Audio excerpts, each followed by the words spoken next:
Adnan, is Adnan here? Abbas or Adnan? Can I get some help?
Assalamu alaikum, everybody. Welcome back from lunch.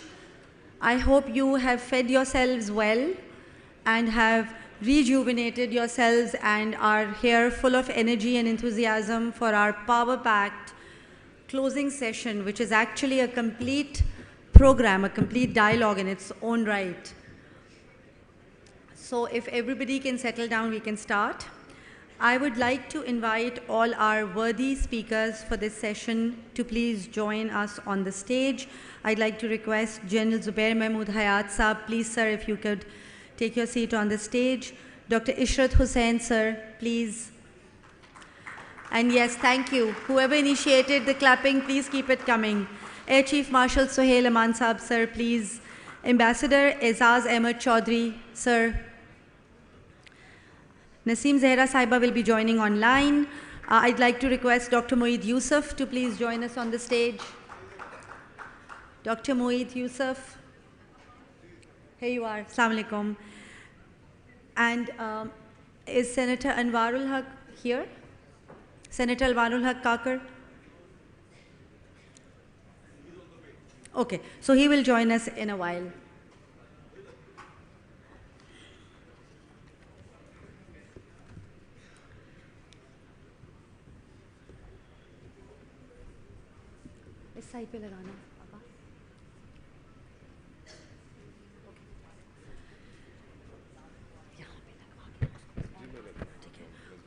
Okay. So in a speech in Karachi in 1965, Zulfikar Ali Bhutto Saab said, "Situated as it is, one cannot conclude otherwise than to say that the bridges across Pakistan will carry for the world the lifeblood of its future generations. This is as true today as it was all those years ago, and what foresight. The world today is witnessing a redefinition of power dynamics, from the rise of multipolarity to the contest between great powers and the resurgence of regional blocs shaping new alliances.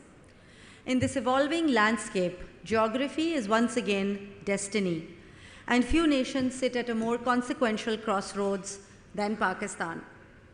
Pakistan faces the complex challenge of balancing relationships with global and regional powers, and this balancing act reflects our effort to maintain strategic autonomy while securing economic and security interests in an increasingly polarized world. Can Pakistan turn its geography into a geo-economic asset rather than a geopolitical vulnerability? Ladies and gentlemen, today's closing session is not like any closing session that we've had on any of the Nutshell conferences so far. This is entirely a new concept. In fact, it's disruption. This session has been designed as a complete dialogue in its own right, where different dimensions of the geopolitical ecosphere will be discussed by eminent and domain-specific speakers. The session has 4 tracks. Each track will address a topic of supreme importance in the geopolitical context. So at the very outset, I'd quickly like to tell you about the 4 tracks. Track 1 is strategic realignment in a shifting global order. Track 2, the geo-economic pivot. Track 3, Diplomacy, Technology and the Battle of Narratives, and Track 4, Charting Pakistan's Strategic Future. So ladies and gentlemen, please give a huge round of applause to our worthy speakers. We have the most power-packed panel that we've had in a long time. Thank you everybody and welcome. So let's officially start Track 1. Track 1 is Strategic Realignment in a Shifting Global Order. And for the opening keynote, we have none other than General Zubair Mahmood Hayat, who was the 16th Chairman Joint Chiefs of Staff Committee. His key staff appointments prior to him being appointed Chairman JCSC are numerous, but it includes Army Area Advisor for the United Kingdom, Chief of General Staff, Pakistan Army, Director General Strategic Plans Divisions, and others. He has been decorated with Nishan-e-Imtiaz Military, Hilal-e-Imtiaz Military. He is also a recipient of the Legion of Merit of Turkey, King Abdulaziz Medal of Excellence, Kingdom of Saudi Arabia, and Honor of Defense Staff, Italy. We're very eager to have General Zubair come up to the podium and share his thoughts on reassessing Pakistan's strategic position amid global power transitions.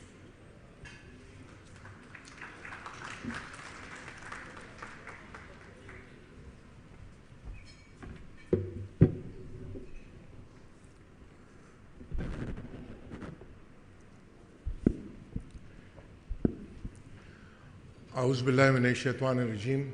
Bismillahir Rahmanir Rahim. Thank you, Nutshell. Thank you, Asfar, for inviting me into this 9th edition of the Future Summit.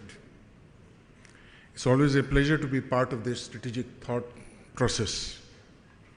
I'm delighted to see an excellent panel for this 9th and closing session. I look forward to hearing from all of the speakers and the ensuing question and answer session. What I normally do is give a narration, but in the next 15 minutes or so, I have changed the format. I would rather try and give and flag core issues in reassessing Pakistan's strategic position amidst a global power transition. In this reassessment, I will encompass 5 domains: the emerging global order, the return of what I call as the strategic geography, technology as the new sovereignty, economics and the new geostrategic currency, and finally, which I've always found very interesting, is society, identity, and power.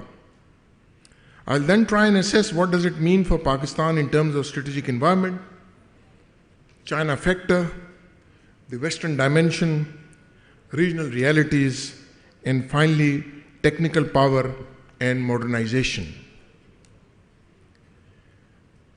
You can note I'll take 15 minutes, no more.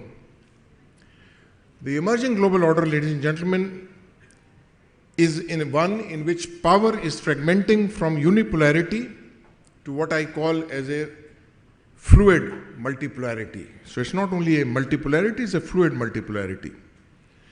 The United States remains central, but no longer a single power.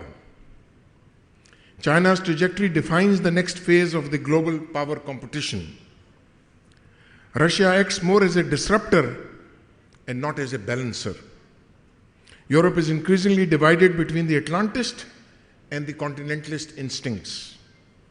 India, in our neighbor, is finding it difficult to act as a swing power, trying to balance between East and the West. And the Muslim world as a general is reconfiguring around what I call as the new pragmatic blocs, which are not solely aligned to ideology alone. Africa's demography and resources will redefine the latter half of the 21st century leverages. The Indo-Pacific, although a misnomer, becomes the decisive arena for strategic contestation.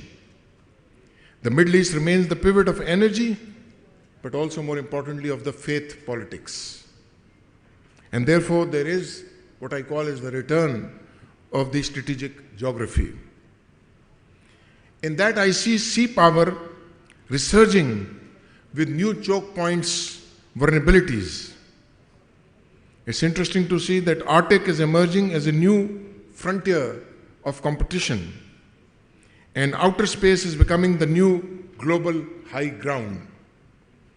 Cyber geography rivals now the physical geography in both terms of strategy and importance. The maritime routes are being remilitarized under the guise of freedom for navigation. The energy corridors are replacing trade corridors as the new arteries of influence. Urban mega regions like the one in Karachi replace nation states as strategic centers of power. The control of rare earth and microchip supply chains are defining modern sovereignty. The geopolitical borders are being redrawn through technology and sanctions, and not necessarily by war. Food and water security are becoming territorial disputes of the future. That takes me to the second point, technology and the new sovereignty. The artificial intelligence becomes the new nuclear deterrence, and I don't say it with a light heart. The states compete to control data as a national resource. The quantum computing upends traditional encryption and surveillance. The line between civilian and military technology is fast vanishing. Techno-nationalism is replacing globalization as the new economic doctrine. Cyber wars will increasingly target cognition, not just infrastructure. The digital divide becomes the new imperial hierarchy. The state-backed technical giants are becoming geopolitical actors in their own right. Bioengineering and genetic security are emerging as tools of national power. And finally, the battle for the narrative dominance is becoming an information Cold War. And therefore, to the third point, economics and the new geostrategic currency. Dollar dominance is being challenged, but not yet dethroned. Resource-backed digital currencies will reshape trading systems. Sanctions are becoming instruments of empire and resistance. The supply chains are being weaponized as geopolitical tools. And globalization is mutating into regionalized interdependencies. Sovereign wealth funds are turning into instruments of silent statecraft. Energy transitions have and will reorder global alliances. Inflation and debt crisis will trigger political volatility across all continents. Economic decoupling will create, in my humble opinion, parallel ecosystems, one in the West and probably one in the global South. And finally, trading policies becoming a new front of national defense. So, on to the last, the society, identity, and power. Ladies and gentlemen, in my humble opinion, populism remains a structured feature and it is not a temporary wave. So Modi is not an exception. Migration will become a political weapon and humanitarian crisis simultaneously. Ideological conflicts will center around truth, identity, and legitimacy, and RSS and BJP are showing that more and more. Religion re-enters politics through cultural conservatism and moral nationalism. The information environment will polarize societies, and may I dare say, beyond repair. The states will rely more and more on psychological control than physical coercion. Collective memory and historical narratives will become battlegrounds of power. Environmental collapse will act both as a catalyst and as an equalizer of global instability. Interestingly, in my view, the next world order will not be designed. It will emerge through chaos and probably through adaptation. Humanity stands at a hinge moment. The future will be decided not by the might alone, but by who defines meaning in an age of increasing uncertainty. Now, having said that, so what does it mean for Pakistan? First, the strategic environment. Pakistan's location remains its greatest strategic asset and its greatest strategic vulnerability.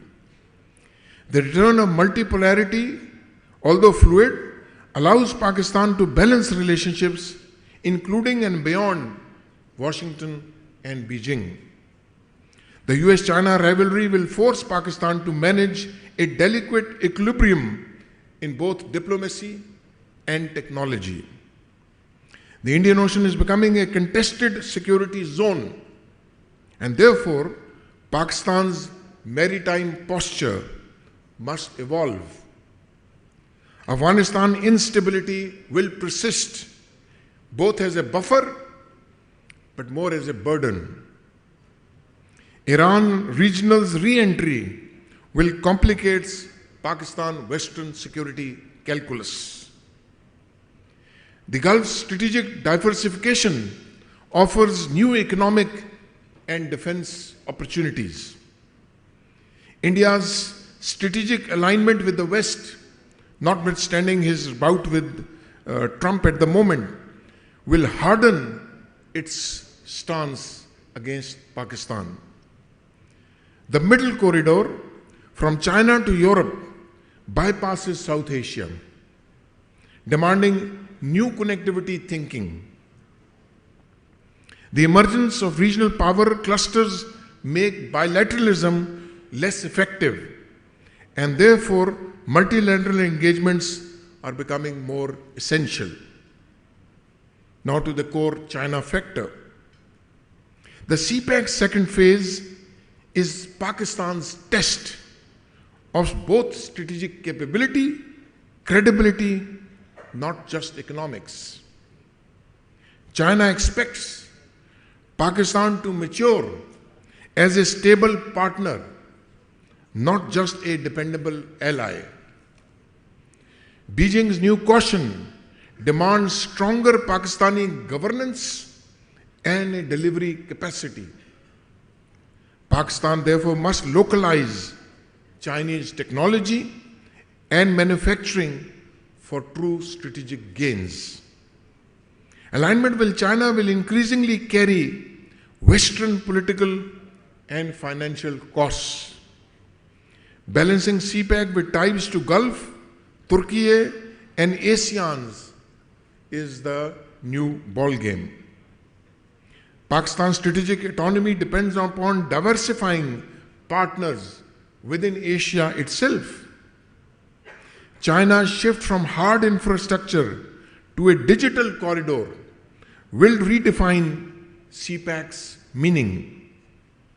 Pakistan must prepare for a scenario where the US and China focuses inwards and become more selective, what I call now as the emerging G2 factor. Any strategic dependence without domestic reforms will turn partnership into patronage. Now a word about the Western dimension. The West views Pakistan through a lens of risk, of migration, extremism and debt. Islamabad must redefine its Western engagement around climate, education, technology, not just security. IMF and FATF type instruments will remain Western levers of influence. Western capitals and innovation still matters for Pakistan's modernization. Pakistan's diplomatic language must evolve from grievance to global contribution. Diaspora networks are underutilized assets for influence and image building.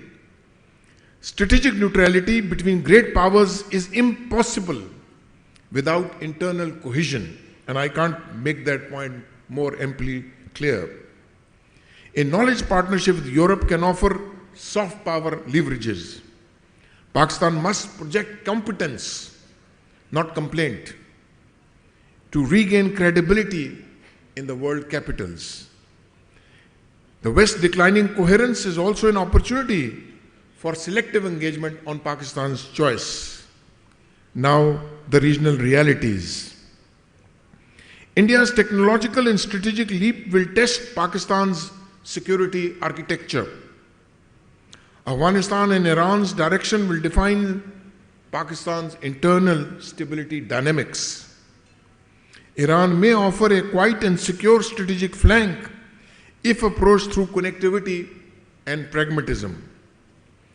Central Asia remains the untapped northern frontier of Pakistan's relevance.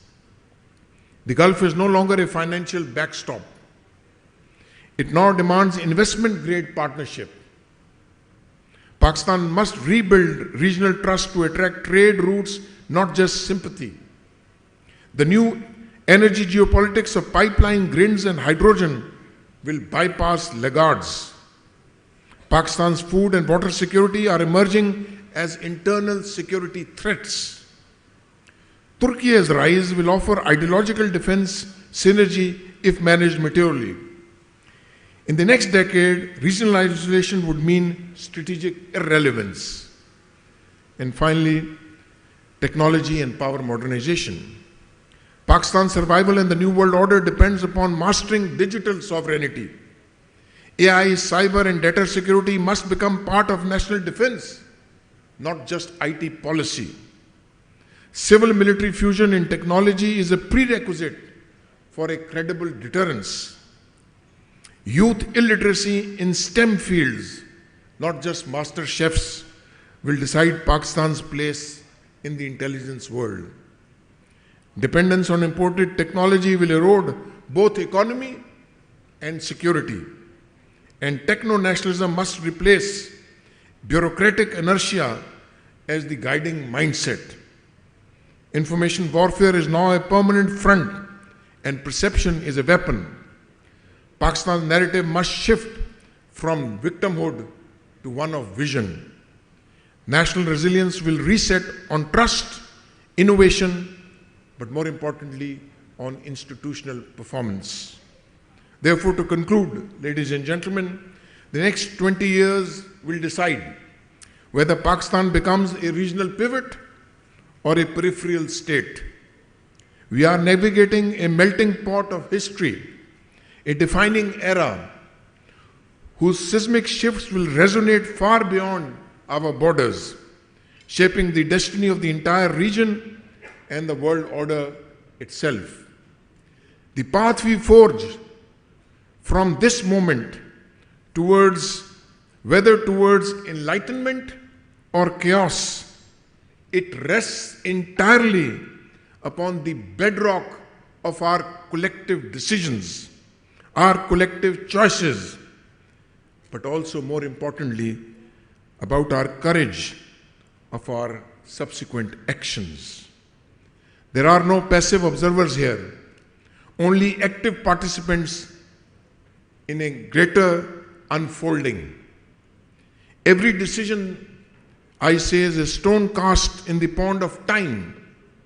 It ripples into an expanded legacy that we will leave for our future generations. Let us therefore act with sober wisdom that we are not merely living in history, but are rightly now being weighed by history. For the final unassailable judgment, as always, will be rendered not in our times, but by the relentless, impartial court of the time and ages. I thank you, ladies and gentlemen.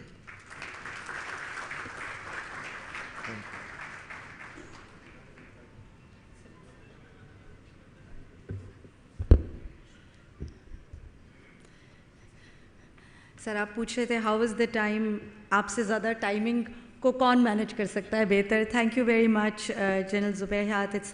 It's always extremely inspiring, your insightful address, your views on how global shifts are reshaping our strategic priorities, and the importance of our geostrategic location and how we need to convert all our opportunities and all the threats into our strengths. Thank you very much, sir. General Zubair was the only speaker in track 1. We're now going to move to track 2, which is the geo-economic pivot. And the address in this track will be delivered by Dr. Ishrat Hussain. He's a very well-known name locally and internationally. He's very highly respected, a source of inspiration. He's former governor, State Bank of Pakistan. He's been Dean and Director of IBA. He's served at the World Bank. He's remained on different positions within the government as well. He is the recipient of the Nishan-e-Imtiaz and the Hilal-e-Imtiaz, author of 24 books and more than 40 articles. The list goes on and on, but I would like to now invite Dr. Ishrat Hussain to speak to us about the topic, Geoeconomics in Transition, Pakistan and the New Power Map. Sir.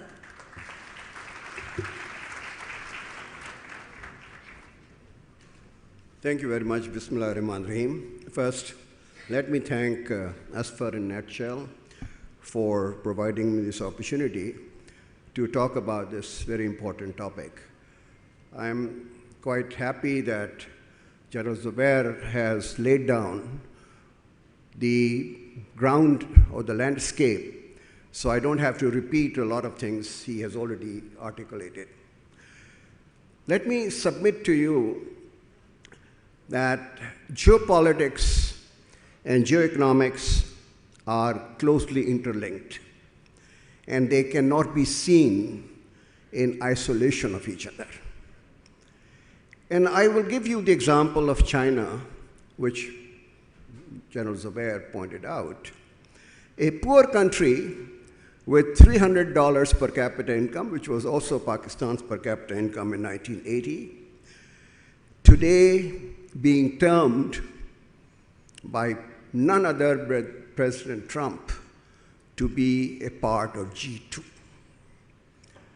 On the way from 1980 onwards, you have seen the demise of another geopolitical power, which was the Soviet Union, which collapsed because of its economic decline. You have G7, where you have a situation where India and Indonesia are going to become number 2, number 3, or number 4 in the next 10 years. India has already beaten the UK. So in a dynamic, changing world, you have to realize that it is a confluence of factors which really are responsible for both the geopolitical influence as well as geoeconomics. A country has to be relevant to the global supply chains or the financial systems or advanced technologies, so it is being useful and to use geoeconomics to promote its own interests. You may have a situation where minerals, oil, and gas are also in heavy demand for a period of time where the world is looking for you. But Congo is a very good example, where it is full of minerals, and those minerals which are really needed for advanced technology.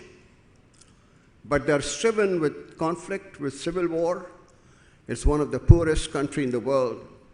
It has no geopolitical influence. Therefore, the lesson I draw that what are the essential foundational elements which will lead you to a respectability and influence in the community of nations. Fortunately, in May this year, we proved that one of the pillars of this foundation is military supremacy. And we proved that we are much better than a much bigger power next to us. That has gained a lot of respect in the international community. What are the two other elements which we have to work on? And they are interrelated. Also, the military supremacy is also interrelated. The second is economic strength, not dependence on the external players, on other friendly countries, but generating your own incomes and resources to take care of your demands of the country's prosperity over a long period of time. And that I have explained in very great detail in a chapter called Economic Competitiveness for Pakistan, which is published in Malia Lodhi's volume, which came out last year. It's not only the export competitiveness, it is the entire economic competitiveness. It is the dynamic comparative advantage which will lead you to economic strength at a sustainable and consistent manner. And what do we need for that? And that is also interrelated. The third pillar of strength, which is the technological assimilation, absorption, and usage. And the Pakistan Air Force has very much demonstrated that technological supremacy is also the driving factor for military supremacy. And therefore, we have to now use the technological prowess of the military for the general economy of the country on the civilian side. What are we supposed to do about that? First, we have to generate enough resources to repay our debt because we have a large debt. And unless you are able to reduce your debt situation, you will always remain dependent on that. And how do you do that? Because you are a growing economy, you have 60% of the population, which is youth of this country, and they need jobs, so you need growth. For the growth, you need imports. Unless your productive capacity domestically is able to rise to match the aggregate demand of the economy. And that takes some time. So what do we do in the meanwhile? We have to select non-debt creating flows, exports of goods and services. We have to be part of global value chain. We are not participating in global value chain, which is that you provide those components and those inputs which are needed by other countries in the production process. You don't have to have a vertical integration, but you find the niche where you can be cheaper and provide quality inputs. Number two, the services exports are expanding much faster than the goods exports because even the manufactured goods have a large proportion of services, design, finance, insurance, shipping, retail, wholesale, storage, godowns, all these are services. Accounting, Why is it not possible for Pakistan just to prepare ourselves and our young population to be quite competent in those services which are in rising demand all over the world? Why can't we have our legal firms, our accounting firms, our architectural firms, our creative arts firms, our design firms exporting their services to the other nations which require it? So it's not just the goods, but because services are increasing much faster, we have to prepare our youth with those skills. The IT revolution, the AI, demands that we start the introduction of the science and math and biology right from the middle schools and prepare ourselves for efficient utilization of our human resources. Everybody is not meant for university education. In China, after 9 years, they have an aptitude test. Half of the students go to the university education, and half of the students go for technical and vocational training.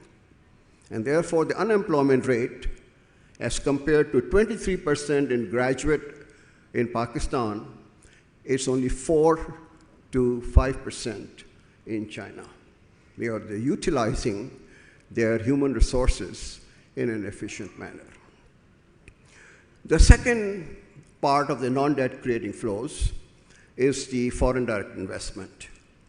Instead of relying on the shampoos and the whiteners and the toothpaste and others, or the food services, we have to bring in FDI for exports, for technology transfer, and for job creation. These are the three criteria which should guide us as far as the FDI is concerned. I have last minute. The third one is people look down upon remittances. Ladies and gentlemen, let me submit, the remittances are not unrequited transfers. These are the earnings by our people for the services they render to the host countries. And WTO has recognized this as export of manpower services. So if the balance of payment is reclassified, last year, Pakistan's exports of goods and services would have been $78 billion. And Pakistan's imports of goods and services would have been only $70 billion. That is the picture that you have to invest in those areas where the aging population in Japan, Korea, as well as the European countries is demanding a skilled labor force from Pakistan. So if you reinvest in these three areas, Pakistan's debt burden will be reduced, your economic position will be strengthened, your technology will be part of your economic infrastructure, and you will be able to use your position to become a geoeconomic power. Thank you very much.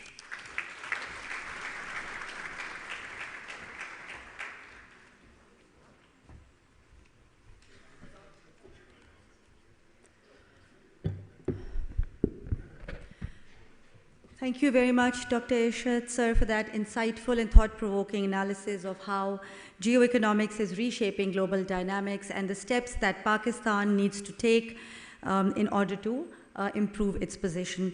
Now we're going to come to track 3. This track is called Diplomacy, Technology, and the Battle of Narratives. Sir Zubair also touched upon the importance of the Pakistani narrative. So we're going to have a very interesting discussion on narratives as well. But before that, We're going to have an address by our former Chief of Air Staff, Air Chief Marshal Sohail Aman. He was Pakistan's Air Force Chief from 2015 to 2018. He's responsible for PF's modernization plan, projects like the Aviation City, the Air Power Center of Excellence. He focused on research, indigenization, and the development of modern air power employment concepts.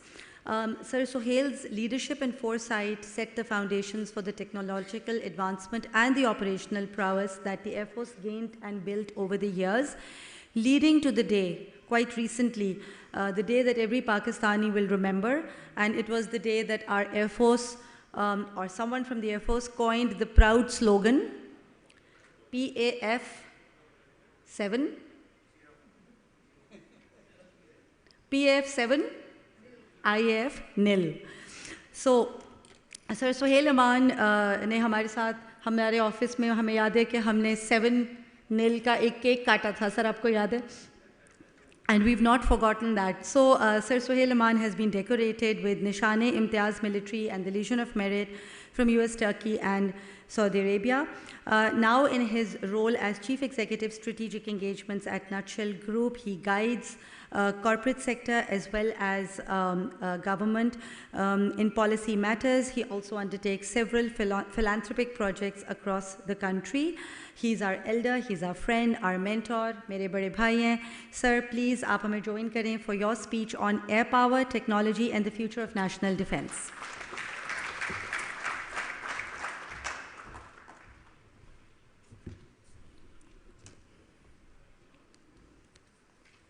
Bismillah ar-Rahman ar-Rahim. It's absolutely pleasure to be amongst such a vibrant audience and such respectable seniors and colleagues. I'm sure you'd like to hear about the last 2 days that we spent here. We were all talking about technology, the progress, the climate change, and everything we talked about was progress of the country. We are all beloved sons of the soil and the daughters of the soil, and we want our country to progress. But what we really need to keep in mind is that this all happens under a secure umbrella.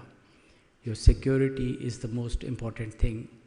So the best is to be ready for a war if it so comes, and readiness brings the peace and prosperity to the country.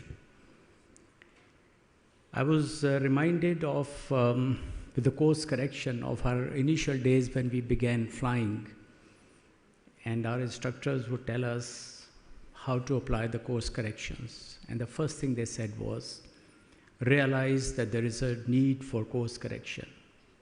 Do not panic, relax, apply the correction with wisdom, monitor progress, get on the course, show resilience, and take the formation along. We all remembered these few words for passing the quiz, not realizing that this was a lifetime lesson that was given by our elders. And these are the few principles that all leaders actually continue to evolve and continue to apply. Those are the visionary leaders, those who keep the nations on track, those who keep their organizations on track. They're not the routine leaders. They always understand the need for a correction all the time and bring their organization, the country, to the highest level. We did speak about Indonesia, 10 years, a phenomenal progress, and that's where we need to aim to be. But why now? The way the 47 years old unipolar world has dismantled into a multipolar world is spectacular, and what it brought to the world was not prosperity, not peace. It brought war to the world. And now when the other power projections are there, and let me also reiterate very clearly, Pakistan sits not as one of the, but at the most critical point in the geographic location. Where you sit is right next to the Central Asian republics, the two countries on your western border, Iran and Afghanistan, cannot be at any time forgotten because of being backyard of China and Russia. So they will remain at focus, and we need to be mindful about this.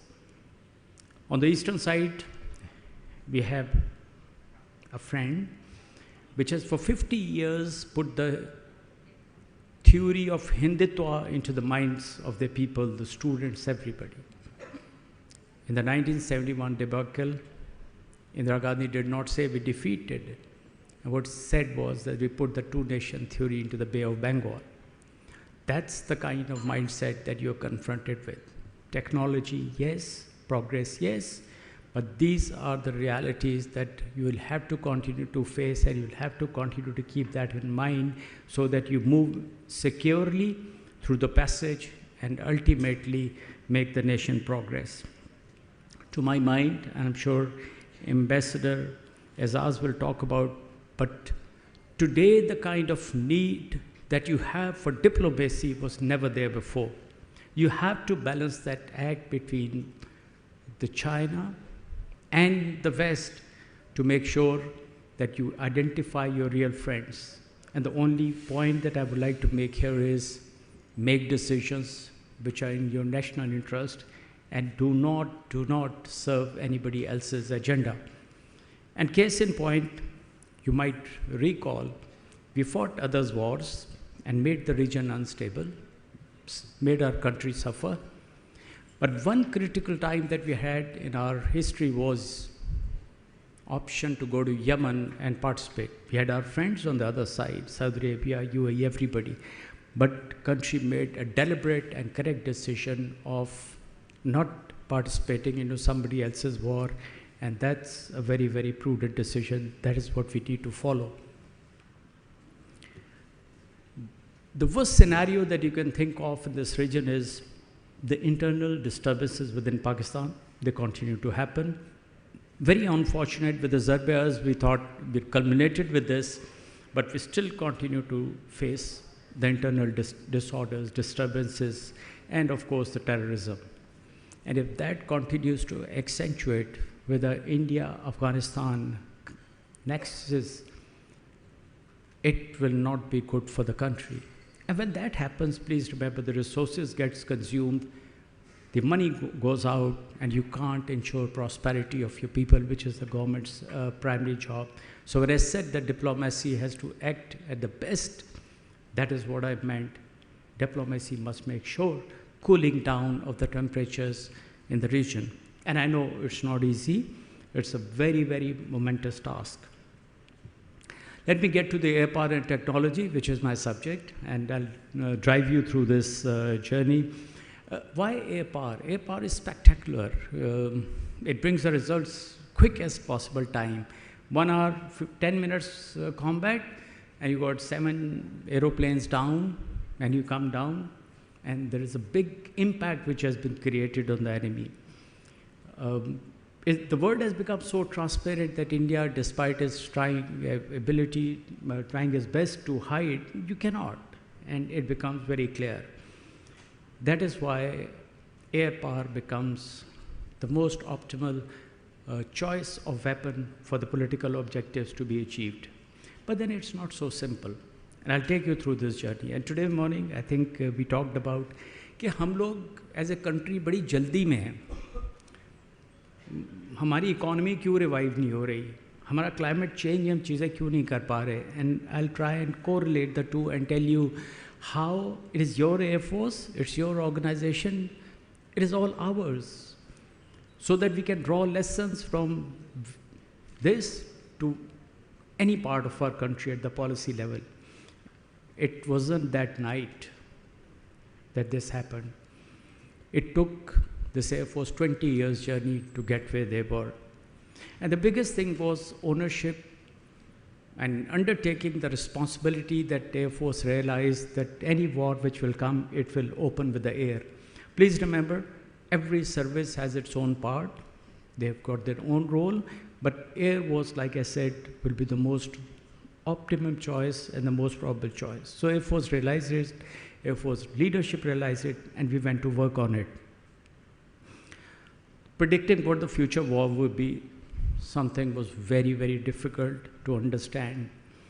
And then, of course, everybody knows aeroplanes are important, the missiles are important, but the J-10 is as good as the aeroplane as the Rafale. The missile is probably, the other side is a better missile than this. But then how do you really employ and how do you make sure that you achieve success? Platforms, ladies and gentlemen, in today's scenario have become less important what the support elements are, and that is where the interface of technology is. So, Air Force built institutions, point number one. Air Force always respected the policies and the decisions made by their predecessors. Both the points need to be understood at the national level. You cannot come back and change the policies. Manmohan Singh, known as Manmonics, not economics. Modi could have had any differences. He didn't touch that policy, and that is why economic growth. So Air Force progressed because every successive leadership honored what was previously done, and that is how the Air Force continued to progress. Build institutions. Do not destroy institutions. Do not degrade institutions. Build them up continuously, and that is how the path of indigenization. Ladies and gentlemen, let me tell you, even your real brother will never part the technology, what to talk about the countries, on the electronic warfare and the cyber warfare. This has to be done by you yourself. And that is what, when you go to the Air Power Center of Excellence, or when you go to the NESTAPs today, which were called the Aviation City, you've got 24, 25 years old boys and girls sitting and doing the job of the cyber, tweaking the electronic warfare equipment, and of course getting to space. We were not experts, and the military is not supposed to be expert on all this. But then there was a realization that this is what is going to happen in the war. I remember Modi saying, we'll have Rafales, and take care. You can't take care of an enemy only with the aeroplanes and the ships. You really need to know how do you want to employ it, how do you want to handle it. So Air Force built institutions. They continued on the same policies, and they made sure that do everything right. What's going to happen, I'm not sure in future, but only few thoughts. I really pray that there never the war is, that the diplomacy works.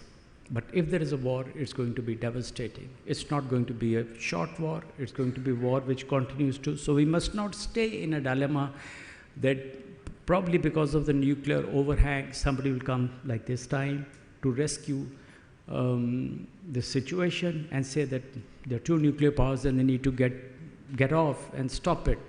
It may not happen. I think the enemy must have learned their own lesson. They would like to even out the scores, the kind of mentality that they have. So please understand, we should be ready, at least we should be ready for a war which comes in with much larger destruction and much larger ferocity. The Air Force, Army, and Navy now need to sit together. And they need to have a joint war strategy. Not that we didn't have it, but everything has changed. Now it's all about technology. It's all about how do you put into practice the artificial intelligence into your electronic warfare. It's all about really bringing technology into the place. So my 5 pointers are: review immediately the defense policy. The environment is changed completely. Get to the right strategy of fighting a war. जो existing institutions हैं उनको review करें, उनको stronger करें, उनको support करें. इसके अलावा training should be done on a. The next war is not going to be what happened few days back. It's going to be a different war. उसके लिए तैयारी करें. And last but not the least, indigenization is the key. Build your institutions, have your friendly countries like China, Turkey, and bring up consortium where you start to progress nicely. It's not yet over, ladies and gentlemen. It will continue to be there. But for this country to progress, for its people to live happily with prosperity, it's important to give them a secure environment, inshallah. Thank you very much, ladies and gentlemen.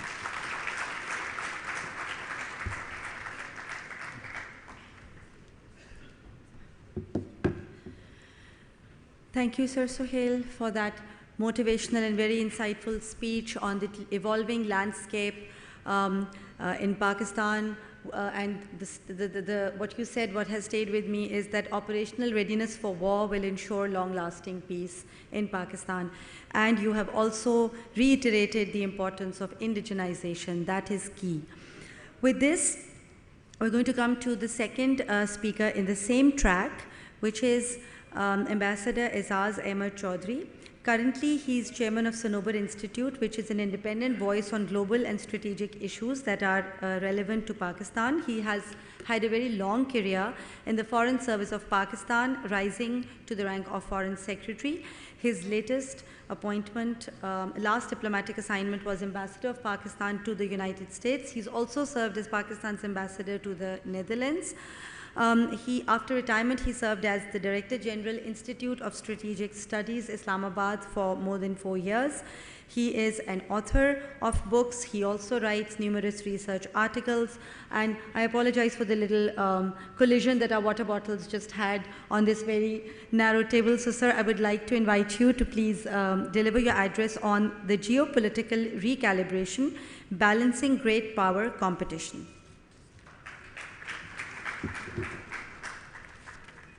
Thank you very much. My first word is of gratitude to Asfar Ahsan and Air Chief Marshal Sohail Aman and the whole Nutshell Group team for putting together such a useful summit. I think you are rendering a very useful contribution by promoting the culture of informed dialogue, of reasoned communication in the country. So I commend you for that. As you have heard from previous speakers, the global chessboard has become ever more complex. In fact, the world is changing at a much more rapid pace than any of us had imagined. And General Zubair has laid out for you the main salient features of the evolving world. और उसको सुनने के बाद तो लगता था कि महवे हैरत हूँ कि दुनिया क्या से क्या हो जाएगी. But to me, General Saab, two trends are most disturbing, most alarming. One is the tendency of unilateralism, major powers acting unilaterally. They tend to use force unilaterally, arbitrarily, blatantly, and without a care in the world for international law. That makes small and mid-sized countries highly vulnerable in the evolving world order. The second tendency, which is equally alarming, is hyper-nationalism, which many societies are experiencing, particularly the major powers. And the culture of hyper-nationalism produces populist leaders who then become a force of division and polarization rather than globalism and interdependence. So with these two major trends making our world such a chaotic place, what is it that your and my country, Pakistan, should be doing? I'd like to, there are a number of ideas. Ishrat Hussain Sahib and Chief Marshal and others to follow will spell out for you, but I'll identify 4 major areas that in my view are important. One, for our policymakers, a major consideration at this time is how do you navigate the competition, the rivalry, the strategic competition between China and the United States of America. China is a friend, has always been, has respected Pakistan's core interests, has supported Pakistan at all international forums, And we too have respected China's red lines and core interests. And China brought in investment into our country when we were in the throes of terrorism during the 2014, 15, 16 period. So naturally, China will continue to enjoy high esteem in Pakistan. But my worry is that unless we address security concerns for the Chinese investments and personnel, in fact, if we don't address security concerns for any other investors, this source of investment could dry up. We are fortunate that the Chinese are opening up to CPEC 2.0, and I do hope that we take the best possible out of it. As for United States, is a country that we have had sustained periods of engagement with it, and we have benefited from the US in many, many ways, although it is always transactional in nature and short in duration. But by a strange turn of events, United States' interest in Pakistan has been kindled, and we see prospects of US companies investing in our mineral sector and in our oil and gas exploration. I think these are welcome developments. I am not one of those who believe that we should not be riding two boats, or we should pick one side over the other. No, I don't believe in that. In a time like this, in which cooperation and competition coexist, and yesterday, Dr. Muiz Yusuf, sir, you and I were there in SDPI annual conference in Islamabad, and you used a very nice sentence, that this is a time for issue-based coalitions. Pakistan can be a partner with a country A in one issue and a competitor with the same country in another issue. So it's a very different time. So Pakistan can maintain positive economic relations with both US and China, provided, and there is a proviso here too, these relationships are predicated on our national interests. And I think, Chief Marshal, you said that we should not be fighting others' wars. In fact, we should not be fighting others' cases unless they are based on certain principles of humanity. So predicated on our own national interests, I think that is absolutely required. My second point for our policymakers to consider is the continuing threat of terrorism, abetted by, unfortunately, by India and by Afghanistan. And I believe that India will continue to remain hostile with us in the foreseeable future. We are fortunate that through May 2025, we were able to put a check on the series of aggressions that India had committed in 2016, 2019, and now this year in 2025.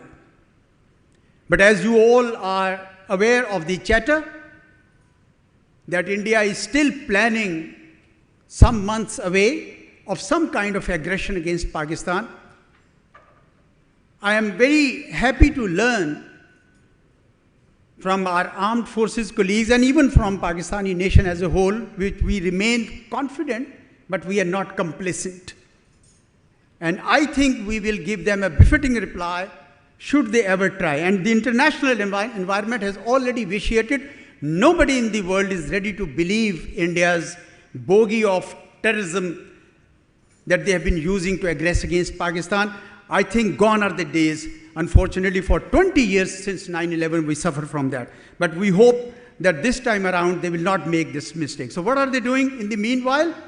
They are supporting proxy terrorism, directly and through Afghanistan.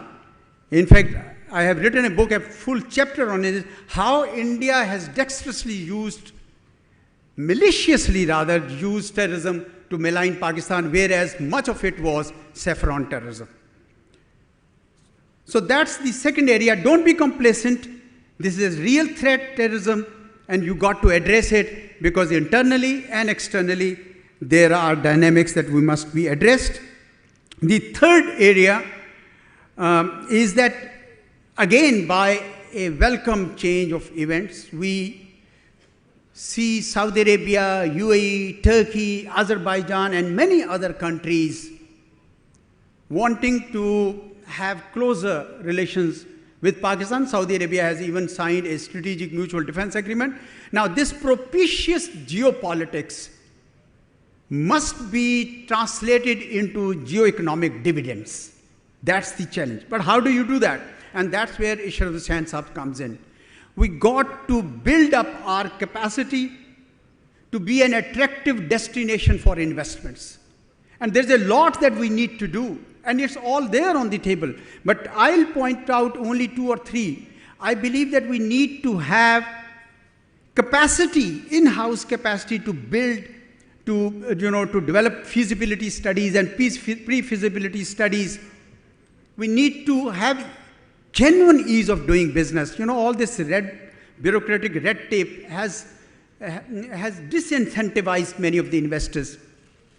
And we also need to have better legal capacity to negotiate agreements, because we have seen that our agreements that we in the past ended up in litigation or in arbitration. The fourth area, and I think this was briefly mentioned towards the end by General Zubair, is narratives. We have been a victim of a battle, a war of narratives against us. There have been stereotypes created about Pakistan. There have been an extreme negative view projected about Pakistan. अभी खाने पे इशरत हुसैन साहब बता रहे थे कि ये 4 महीने वाशिंगटन डीसी में थे, और वहाँ ये इम्प्रेशन पहले था कि ये पाकिस्तान तो एपिसेंटर है टेररिज्म का, कोई गवर्न नहीं कर सकता, लेकिन दिस वाज ऑल चेंज्ड. अगर ये बदल ही गया है तो हम सबको मिलकर कुछ अपने इस प्रोपिशियस एनवायरनमेंट को इस्तेमाल करके अपना नैरेटिव बदलिए. We are a land of mighty mountains, pristine beaches, archaeological heritage, we are a bastion of multiple faith. हमारे पास तो इतना कुछ है कि हम दुनिया को बहुत कुछ दिखा सकते हैं कि पाकिस्तान की असल शनाख्त ये है. That's our real identity, rather than the terrorism that we've been unfortunately associated with. A lot depends on think tanks, on academia, on media, in fact on every Pakistani to project the positive narrative about our country. This country is very dear to us. Allah bless you all. Allah bless our country, Pakistan. Thank you.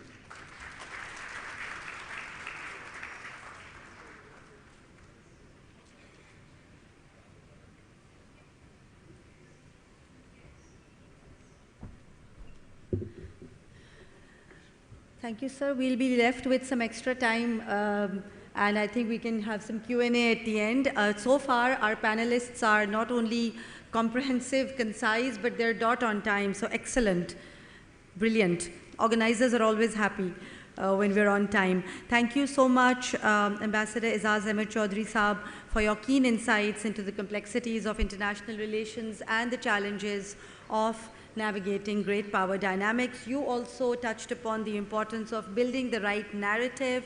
I think that is central to the discussion right now, and we will be moving to the next speaker, who will be talking specifically about how to shape our global narrative. Sound desk, do we have Naseem Zehra Saiba online?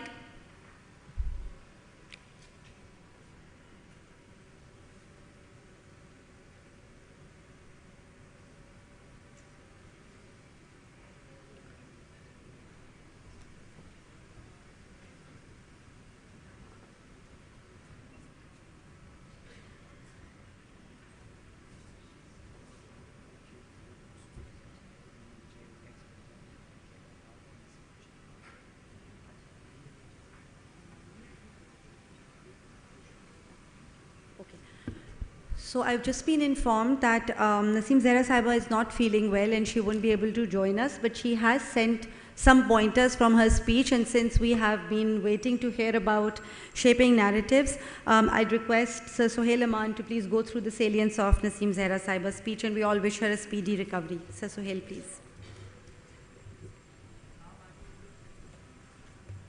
All right. I personally went to Ma'am Naseem Zahra about 5 days ago, and she was very keen coming for the summit, and she was all ready to come, but she's not well, and I think it will be very unfair if we don't talk about what she prepared. So please bear with me. I'll skip few things because those have already been said, but few things which need to be brought in. She's been talking about the strategic outlay of the region, the global environment, so I'll skip that.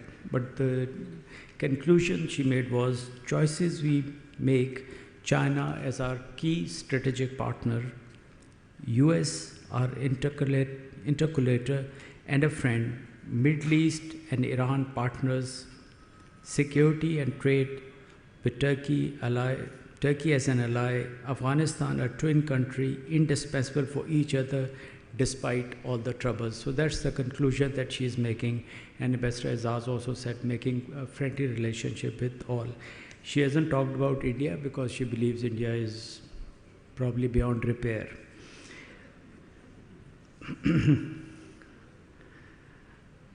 She's also talking about resetting regional diplomacy through quiet, confidence-building steps with Iran, Afghanistan, and China, re-energizing ties with Gulf through cooperative security framework and investment partnerships, and reopening channels with the West on climate, migration, and technology, from COP forums to fintech collaboration.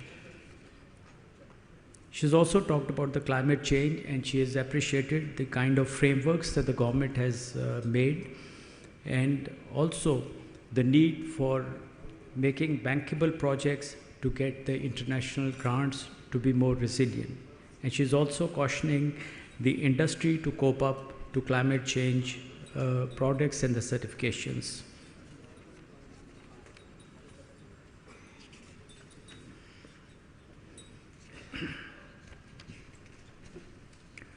I'm coming to the conclusion now, and closing is a vision beyond the horizon. As the summit concludes, let us carry forward with conviction that the future is not something that happens to Pakistan, it is something that the Pakistan can shape. Our nation was born from an idea, the idea of dignity, equality, and belief in human potential. That idea must now evolve into a national strategy of transformation, grounded in ethics, powered by innovation, and sustained by unity, inshallah. Let us signal to the world, Pakistan is ready to move from the periphery to the center. And of course, all the discourse that we've had now, we have really once again identified the true central position of Pakistan. From a narrative subject to a leadership with agency, from crisis management to course correction. Because in redefining our direction, we will not only secure Pakistan's future, we will help restore faith that nations can still rise with competence, integrity in a fractured world. What a beautiful words that she has written, and I think I must admire her conviction of writing all this for the summit and making sure that I read it. Thank you very much, ladies and gentlemen.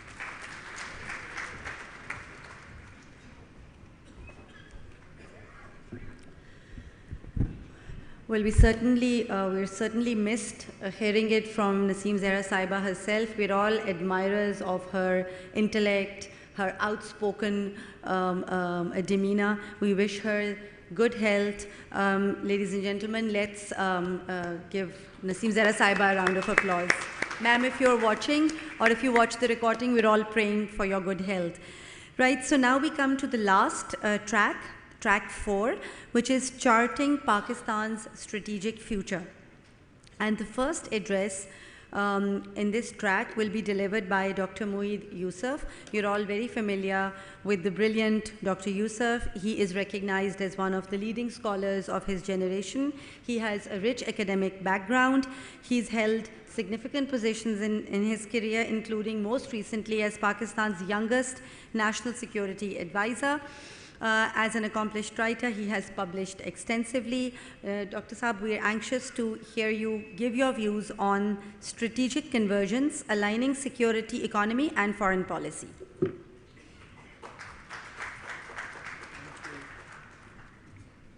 Assalamu alaikum.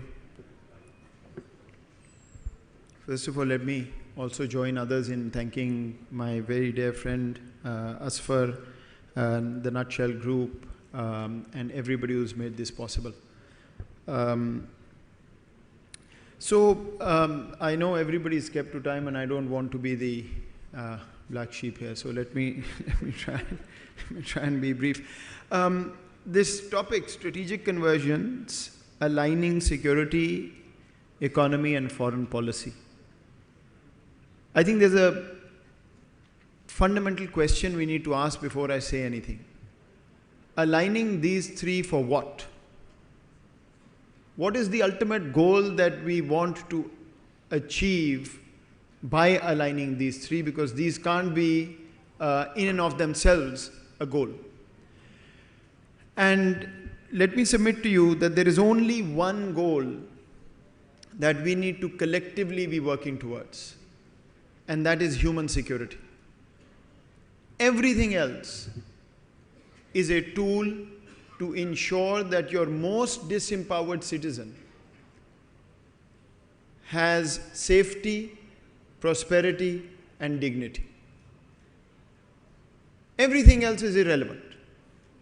We can be the strongest country in the world in terms of GDP growth, in terms of military, in terms of everything.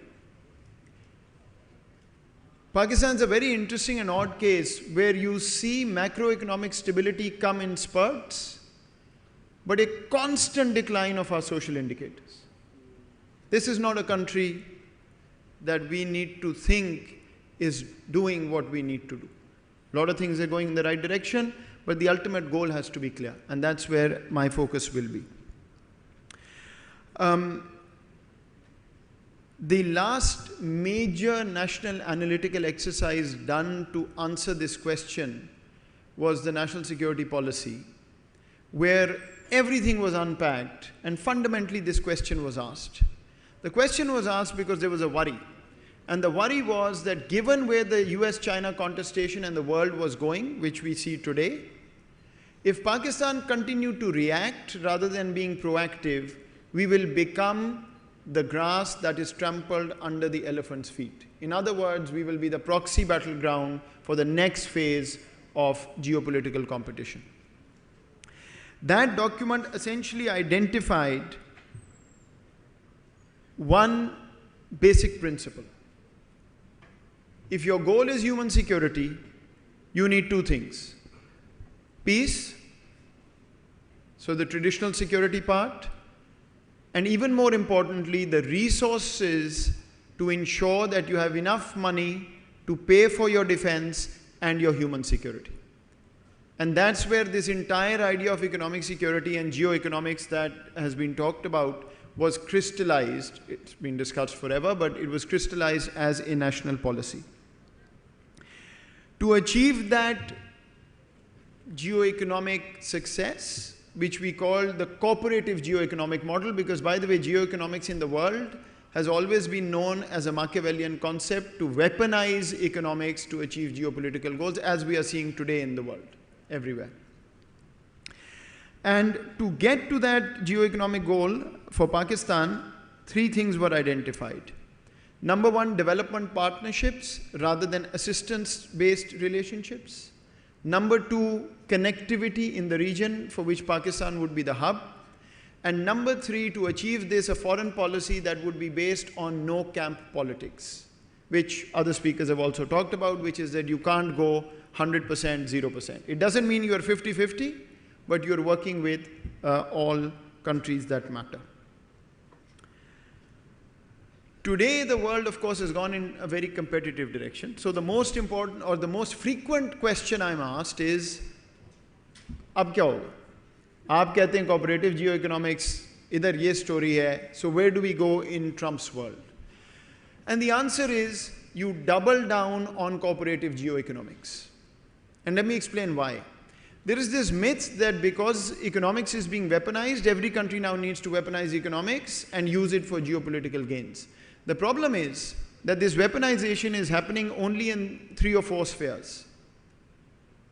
One is critical industries, the second one is financial and monetary infrastructure, the third is rare earths, critical minerals, which is resource control, and the fourth one is digital and cyber.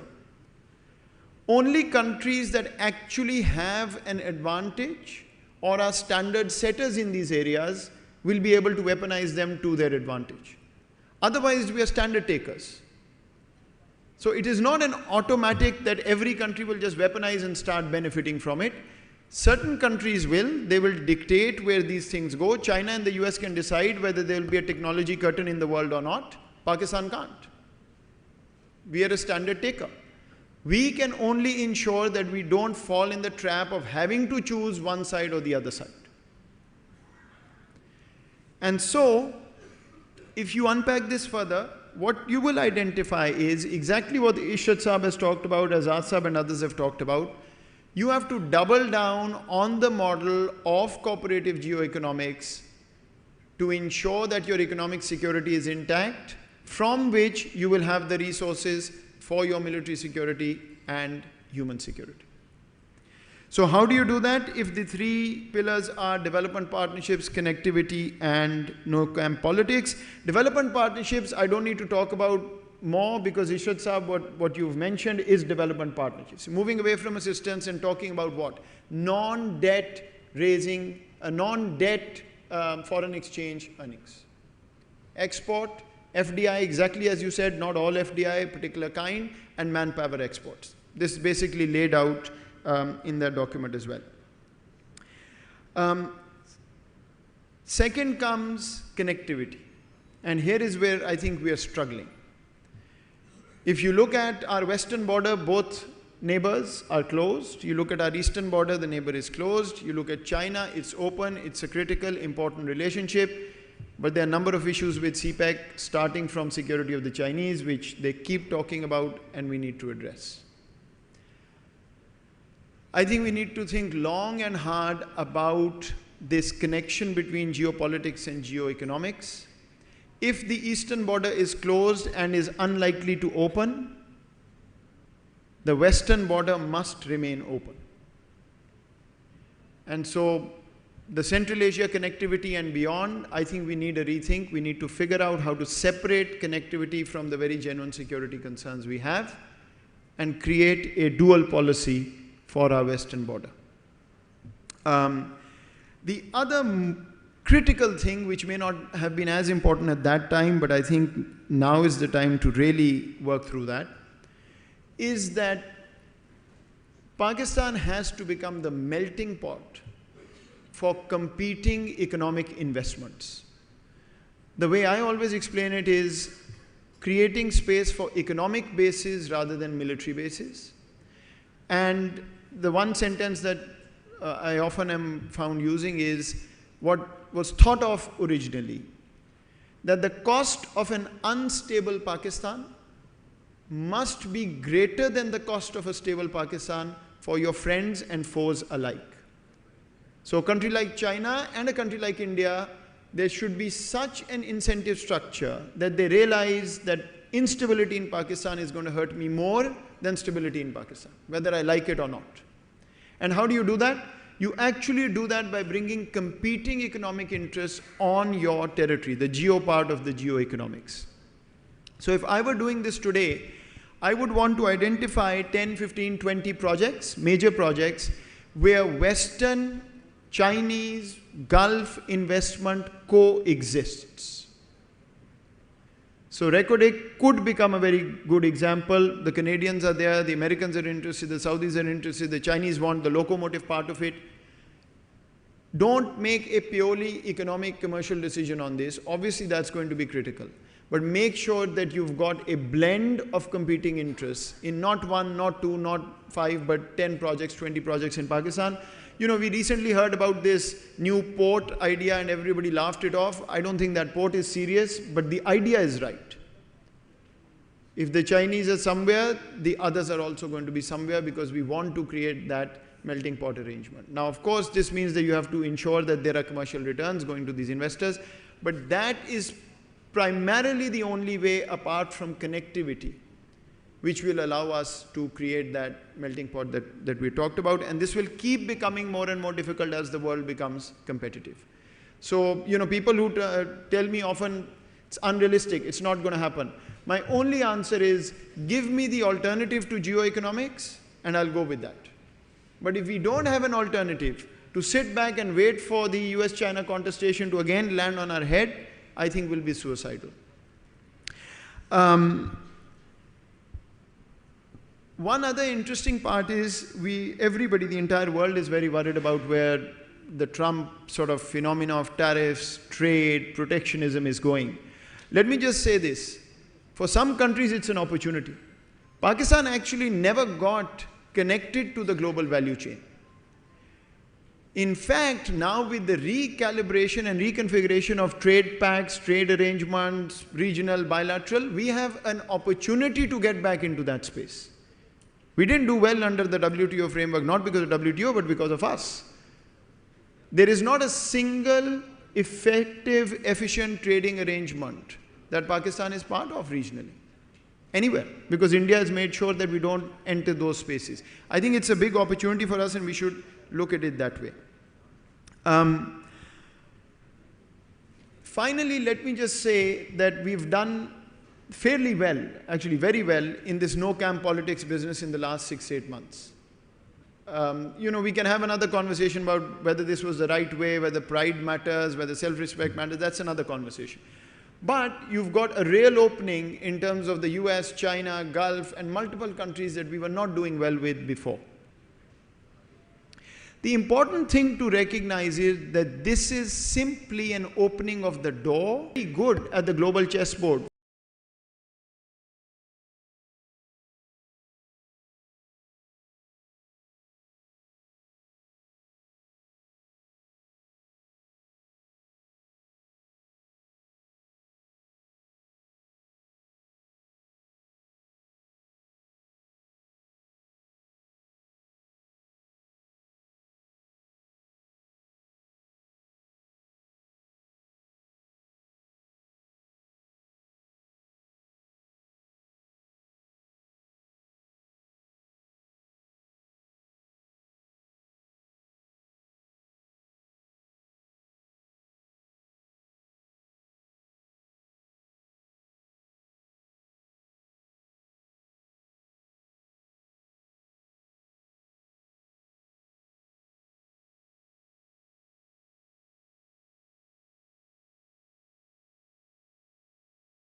impressions start changing, if you get influential people coming here, you know, this concept of the Islamabad security dialogue was, we started about 3 or 4 years ago.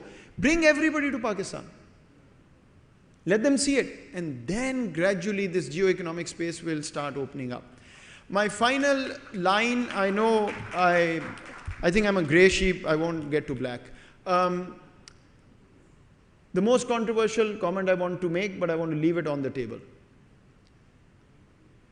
India is doing what it's doing. Modi has taken India where it is going now. The war happened. What's the solution? If regional connectivity is for real, someday we hope that India will come to its senses, correct? That's how the geo-economic optimization will happen. What happens if the state of Pakistan wakes up tomorrow morning that every Indian under the age of 40 can come to Pakistan visa-free? If you tell me that Modi has created a false narrative about Pakistan in the minds of Indians, he says it's a terrorist state, it's all 16th century poor people. This has happened post 2008, 2010. The younger Indian generation doesn't know Pakistan except that mindset. Let them come and see your country. Let 1 million young Indians come here every week, every month, and see what we are. They'll go back and challenge their own government. The Kartarpur corridor happened. We have fought a war. The Kartarpur Accord has been renewed. Why? Because they can't tell Eastern Punjab, Delhi can't tell Eastern Punjab that we don't care about you. Checkmate. Let them come and see. I would even go to the extent of saying if 1% of them are raw agents, I really don't care, because it will change the entire conversation about Pakistan. So we have to think out of the box if we want to move in this direction. And if you get people to see Pakistan, the rest of the geo-economic puzzle will start improving. Thank you very much.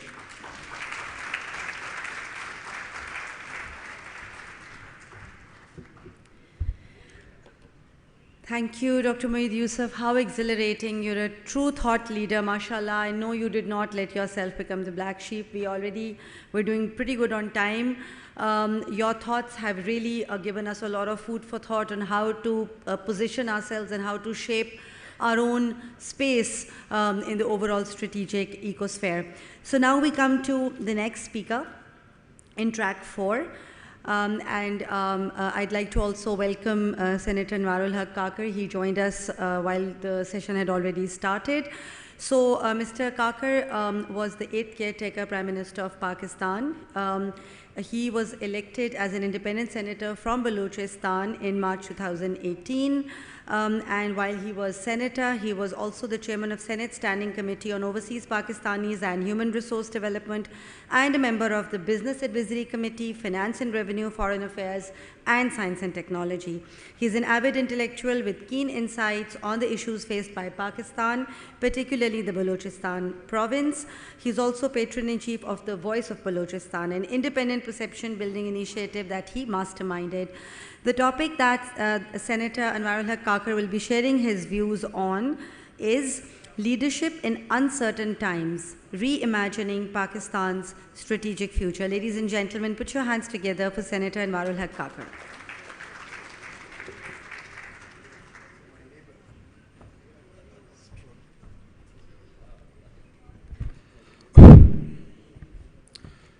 Bismillahir Rahmanir Rahim. Thank you so much. Thank you, Asfar, and the entire management of this event who has hosted all of us, Suhail Saab and the rest of the team. It's always good to interact with old friends. And the best thing was that when I had to speak last, it made my job so easy, because I have to all rephrase what my earlier learned colleagues have already shared with you. So I probably wouldn't be adding much of the quality. I already apologize for that, but in order to fulfill the ritual, I have to speak. If you find it disappointment and disturbing that I didn't add anything value, so I'm sorry, sir. Well, reimagining Pakistan. It's We can reimagine ourselves, or we can reimagine our collective body when we know in the first place how did we look, where we were. It takes me back to the story of Pakistan movement. And when I speak of Pakistan movement, it is the bifurcation or partition, almost 5 partitions of British Raj. We normally and usually think that there was a single partition. It was never a single partition. First probably was in Burma, second was ours, third was 1971. Along with us, the partition of the princely states, or someone would refer it as a 4th partition. And the 5th was the Arabian Peninsulan's princely states. They were all handled by Kuwait and Qatar and Dubai and Abu Dhabi. And just imagine if they were given a choice in 1947 either to join India or Pakistan.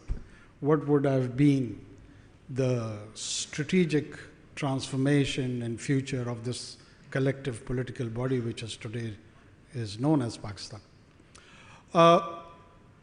My humble thoughts on the future directions.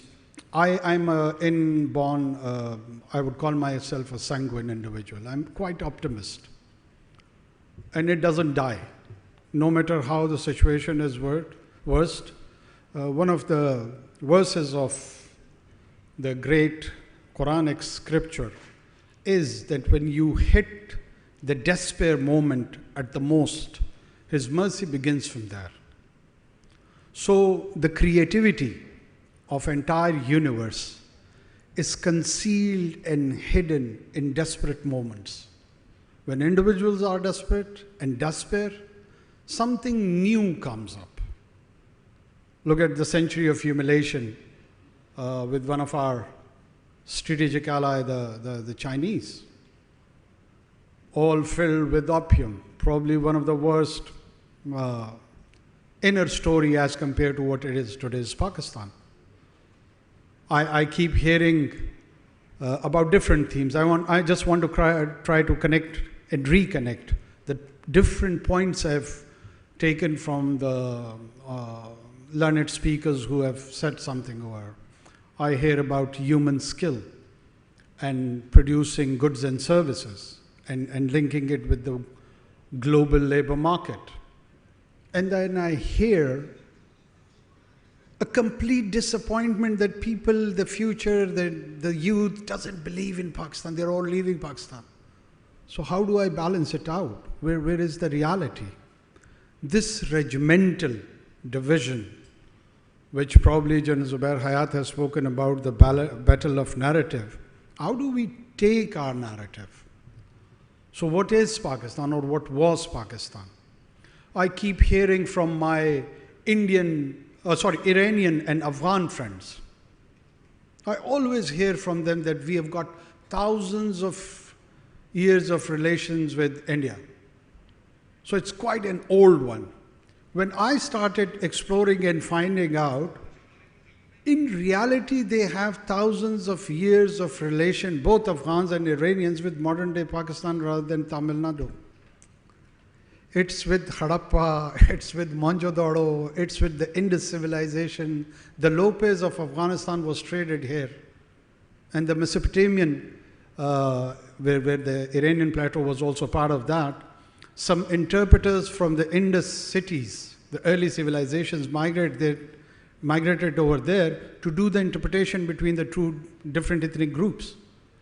So it wasn't with Gujarat, Indian Gujarat, I mean, or the northern Indian speaking, Hindi speaking belt, or the Chola dynasties, South India. It was with modern day Pakistan. My unfortunate part is that I start narrating my story from 14th August 1947. I am a continuation of almost 3,000 years. The early Aryan immigrants who settled here from the Harappan civilization to Mohenjo-daro, the Indus, and Mehergarh. I've got quite an old stories to tell. And by the way, Mehergarh civilization has not been a Balochi-speaking civilization, so clear that confusion. Balochs are quite recent immigrants during the Seljuks and the Mongol encounters. They have shifted from Halab to Iranian plateau initially, and then around 500 years, they have entered from Kerman and Oman to our part of Balochistan. It's just for clarification. I'm not trying to make a political point. Just a historical fact. So, when I want to reimagine, these are the imaginations who has a flashback. In my collective memory, I've got a language which is Pankrit and Sanskrit. Sanskrit's grammar, on which the entire RSS brand takes its pride of 4 Vedas, the oldest being the Rig. Its grammar was shaped in Peshawar. So this is my story. I failed to tell this story. Even the smallest portion, which is the white color in my flag, is quite rich. So in this collective memory, where it pours in from Sanskrit to Arabic, to English, Persian, Urdu, a lingua franca which was designed in the same region. And then with all these regional languages and diversified cultures, what a rich story I can tell. This is just on the cultural aspect. I have access to 3 languages in terms of poetry: Persian, Pashto, and Urdu. I can vouch for that we have got such rich people like Goethe in the West or Shakespeare on the English Channel. But we have not taken them and presented ourselves on the global scale and at the national scale also. I'll come back and comment a bit on the recent phenomena. I keep hearing these subtle comments that Air Force have brought us to this victory, and sometimes someone would shift it in a subtle manner to other institutions. I'll share something of importance and value and real-time information what was going on in those 4 days. The Clausewitz idea of military leadership is very important, and I'm pretty much sure my senior elders of military background knows him more and far better than myself. And that is the leadership which has the combination of intellect and courage, integrity, where it can peek into the fog of war. When your leadership, I'm not naming them, I'm not naming anyone. When you receive a call where we were having a so-called strategic competitive discussions here in this hall between US and China, and the call is from Mr. Rubio or from Mr. Trump, and then we are talking about geoeconomics. Then receive a call from Mr. MBS and from MMBZ, all strongly discouraging you, rather stopping you, rather holding you, pushing you back to sit silent. Then with or without any technology, someone has to come up and rise to that moment and make a decision. And that moment either takes you to glory or ignominy. Pakistan had former. Pakistan got glory. It could have gone other way around. It could definitely have gone other way around. But alhamdulillah, it didn't. Can we transform and translate this into economic dividend? Is it the job of government, state, armed forces, civil bureaucracy, private sector? Who has to do that? It's a collective responsibility, in my opinion. Recently, I was following a Saudi delegation under Prince Mansour came. They probably came here to Karachi, they went to Lahore, and I was hoping some B2B relationships would be developed. But this is pretty much shocking. It's so easy to criticize and suggest and tell what is the shortcoming of the governments, and there are many. I'm not advocating, I'm not the spokesperson of the government right now. There are many. Tax regime, tariffs, power sector, you name it, bad debt, all of it, all our 70 years of misdeeds, whatever we've done. But what about the growth engine? Where are my Elon Musks? Where is my private sector? Would it always look for the clientage model of economy? Would they always look for 5, 10 privatization of the bank on the promises that they would be investing in the small and mid-size businesses? I ended up paying 24% of the interest rate when the profile of the whole banking private sector is with the government. So they take all our money, deposit in the banks, loan it to the government, take 24% of the interest, and that is one of the best business models. Are we heading towards those sorts of models? Yes, it was said that we can have relationship, and I'm so glad it has been shared before me commenting over it. I would be quizzed and asked so many times with this question that, are we going to choose China or US? And I would always reply back, when are they going to war? Whenever they go for a hot pursuit and war, then I'm going to decide which side I have to take. And the most consequential relationship which Pakistan and any country needs to understand is this strategic competition between China and US. Is it a mutually assured economic destruction or a physical destruction? Would it happen? If we and Indians are so smart that we de-escalated after 4 days, who on earth is suggesting that the Beijing and Washington have gone surreal and they are at the height of idiocy, that they would destroy the entire planet? Have they created these empires for enjoyment and to dwell here? They are looking for the longevity of life between 100 and 150 years and then probably 300 years. Or they would exchange the nukes to destroy everything. It's a matter of common sense that they're not going to do that. Even the economics.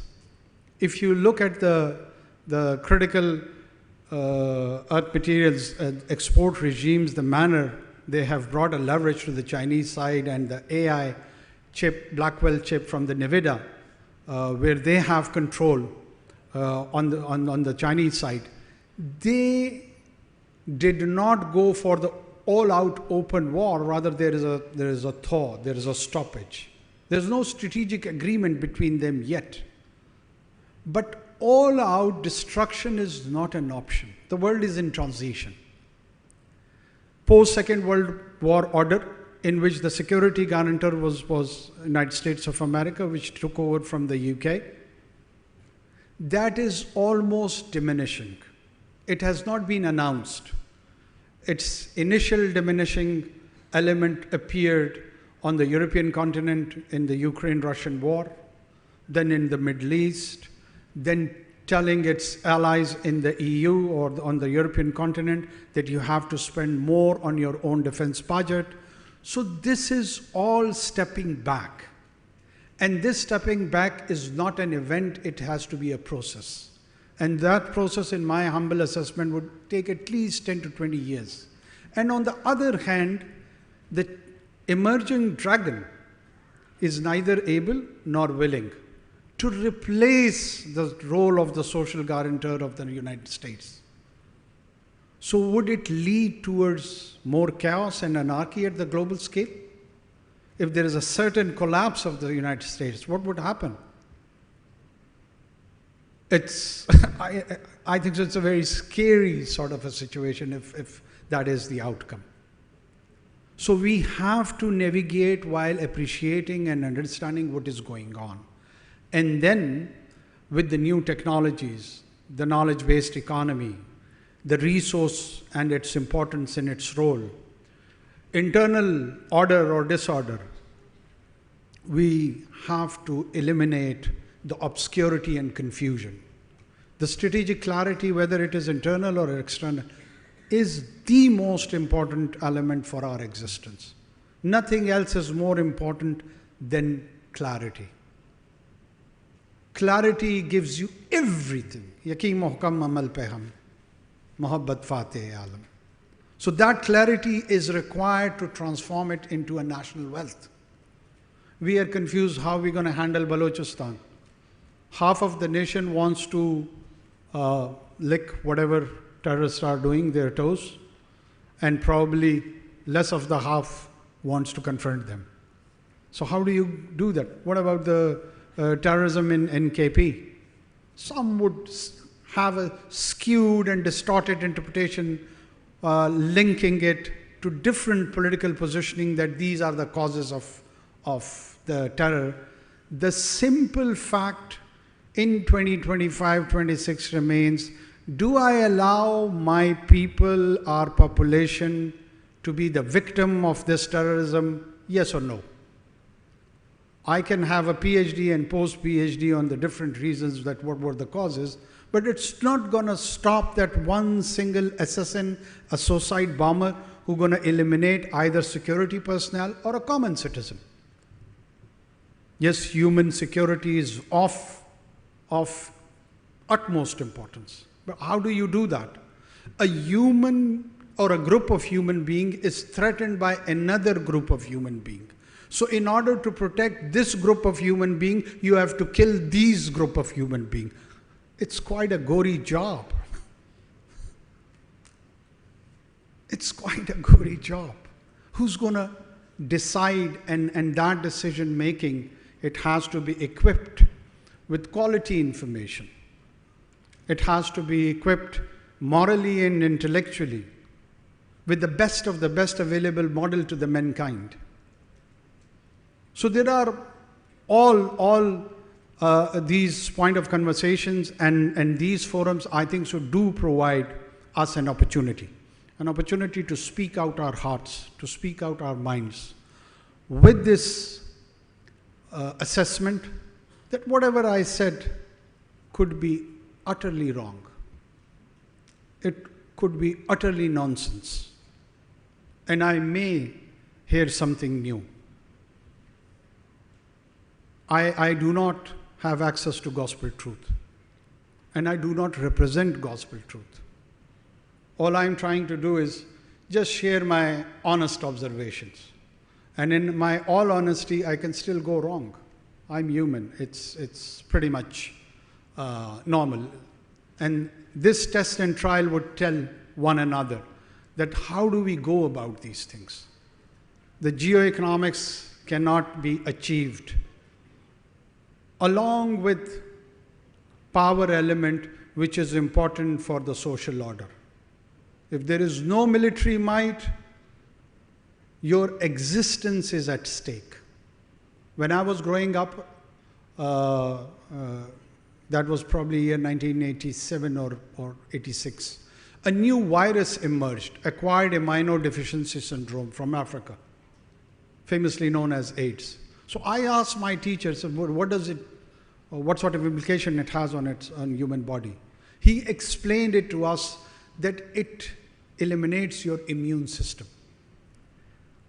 And then you can die out of flu. You don't need to have cancer. So for me, this is the honest reason that I've always believed that the protectorate and the security guarantor of the social order are the most sacrosanct.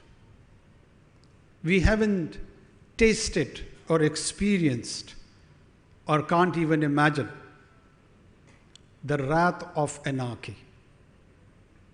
And there are some very conservative saying, I don't say that everyone should buy it, but let me share it, that it is better to have few centuries of tyranny rather than few weeks of anarchy.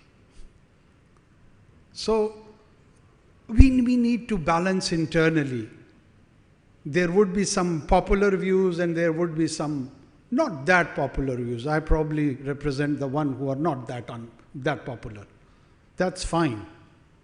But going deep down, instead of having an outlook either on the likeness or dislikeness, love or hatred of individuals, would lead us nowhere.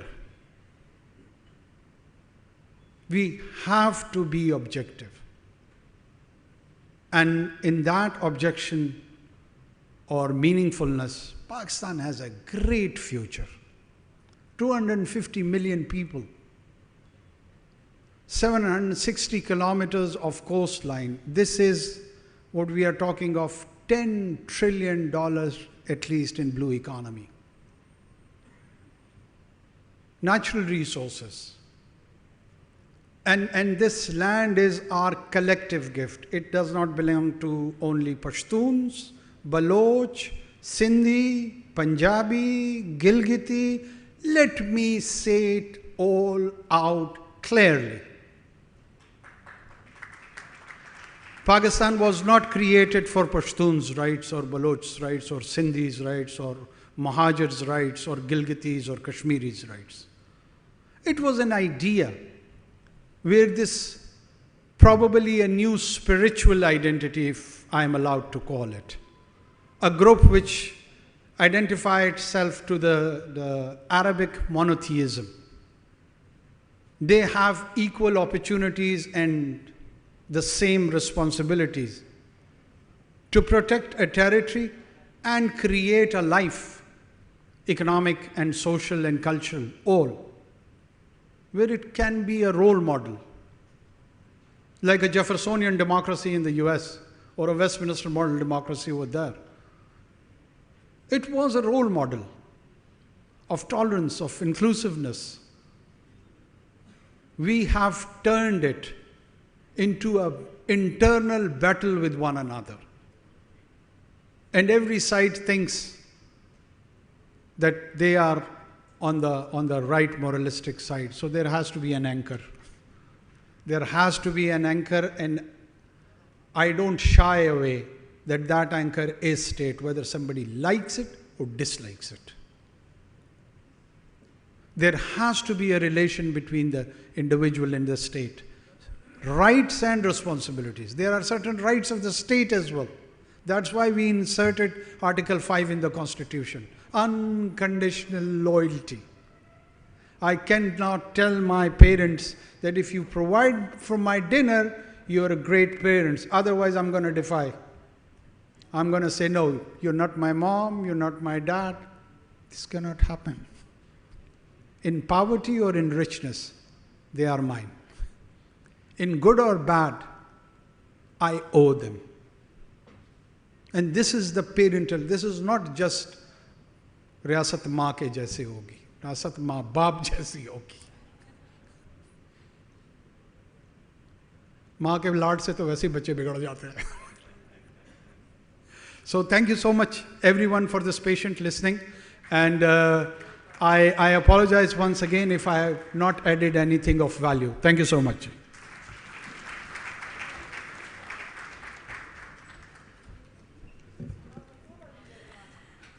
Thank you very much, Senator Kakar Saab, for underscoring the importance of astute and visionary leadership and navigating the complexities of our time. So, ladies and gentlemen, at the end of this dialogue, we're opening the floor for question and answers. You may go ahead with your questions from the worthy speakers. My request, please be to the point, direct. Don't make the questions too lengthy so that more people get an opportunity to ask. And also, please mention your name and your organization before you ask the question. Sir. Also, who are you directing the question to? Thank you. Assalamu alaikum. My name is Kapil and I am Pakistani and a Hindu. So my question is from मोहित पीरज़ादा. आज पहली मरतबा मैंने life में कोई positive बात सुनी on this floor. मोहित पीरज़ादा साहब ने कहा कि जी पूरे इंडियंस जितने भी अंडर 40 हैं उनको हम वीज़ा दे दें और पाकिस्तान को एक्सप्लोर करें. So I have been to India more than 4 times. और लास्ट टाइम जब मैं इंडिया गया था तो वहाँ पर मैं ट्रेन में ट्रैवल कर रहा था, तो I was sharing Apple with a girl और उससे बात हो रही थी. तो इतने में मैंने उन्हें बताया आई एम फ्रॉम कोयटा, कि I am from Islamic university.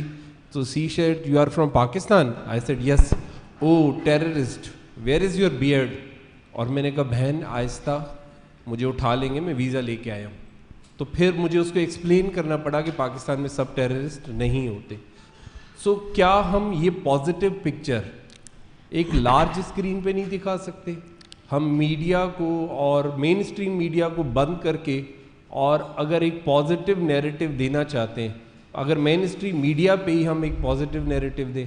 Pakistan में जो भी हो रहा है, सोशल मीडिया को एक चांस मिल रहा है रॉन्ग नैरेटिव शेयर करने का जब मेन स्ट्रीम मीडिया बंद होता है. मेरे सामने ब्लास्ट होता है, मेन स्ट्रीम मीडिया नहीं दिखाता और मुझे रॉन्ग इन्फॉर्मेशन मिलती है सोशल मीडिया से. So I am force to believe it.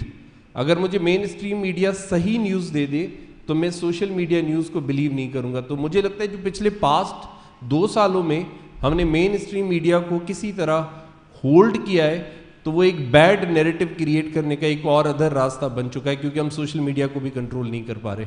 तो क्या ये नैरेटिव की जंग मेरी जनरेशन और मेरे बाद वाली जनरेशन भी देखती रहेगी, और हमेशा मुझे प्रूव करना पड़ेगा कि I am a true Pakistani, Pakistan में सब ठीक होता है, और मुझे दोनों क्रॉस बॉर्डर, क्योंकि मैं दोनों साइड्स पे जाता रहा हूँ, ये पूछा जाता है कि आर यू अ टेररिस्ट, फिर यहाँ पूछा जाता है आर यू अ पाकिस्तानी. मुझे कब तक एक्सप्लेन करना पड़ेगा? कपिल साहब, ये डॉक्टर मोहित यूसुफ हैं. सॉरी, मोहित पीरज़ादा नहीं है. Sorry sir.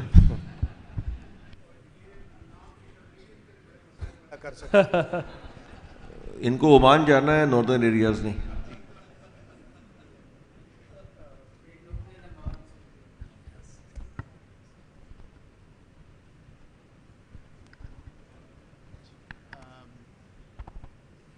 Ji, thank you for that important clarification.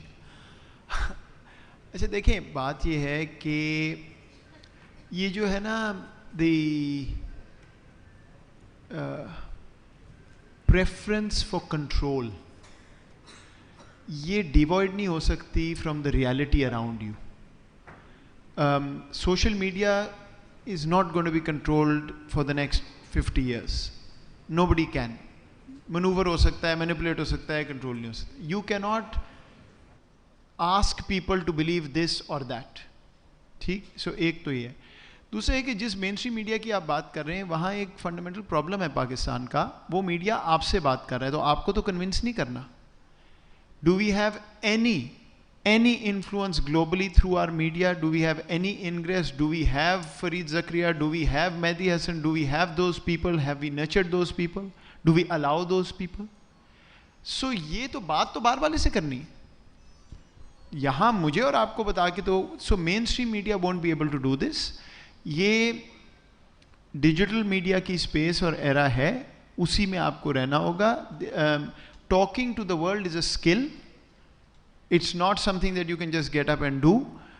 International media pe, it is not about scoring points by saying I'm the best and you're not, or we are not good at that. So एक तो ये. दूसरी चीज़ ये है कि हम जो भी कर लें खुद बोल के, it will not convince the world. You have to let people see who you are. तो दो बड़ी simple specific चीज़ें हैं, इसमें कोई rocket science नहीं है. Government of Pakistan, this government, previous government, usse previous, everybody has already agreed that we need to liberalize our visa regime. Visa regime is liberalized. कोई 70-75 मुल्क हैं जो अब e-visa पे चले गए, but we don't actually honor it in practice. आप वो करना शुरू करें, लोग आके देखेंगे and उनको खुद समझ आ जाएगी. मतलब आपके पास एक गोल्ड माइन है और आप वो छुपा के बैठे हुए हैं. अगर तो मसला हो तो फिर समझ आए. So that's one thing. The other thing is very simple as well. Take your art, culture, Coke Studio, cuisine, and go to the New York Museum, go to Paris, go to London. Just keep doing. यार मैं उधर बात कर रहा हूँ, आप मेरा भाई थोड़ा सा इधर हो. नहीं, आपको कह रहा था. Sorry, I couldn't see you. मेरा भाई थोड़ा सा बात करने में अच्छा नहीं लगता. So just take your strength to the world. Pakistan का आर्ट, कल्चर, म्यूजिक अगर आप दुनिया को दिखा देंगे, अभी there was somebody in Morocco that I know who was traveling, तो उससे मैंने पूछा तो उसने कहा वो लैंग्वेज का बड़ा इशू था, बात नहीं होती, लेकिन जिस टैक्सी में मैं बैठती थी they would say from where, तो उन्होंने कहा पाकिस्तान, तो वो 2 सेकंड बाद कहते थे हाँ Coke studio. Value who you are and people will see.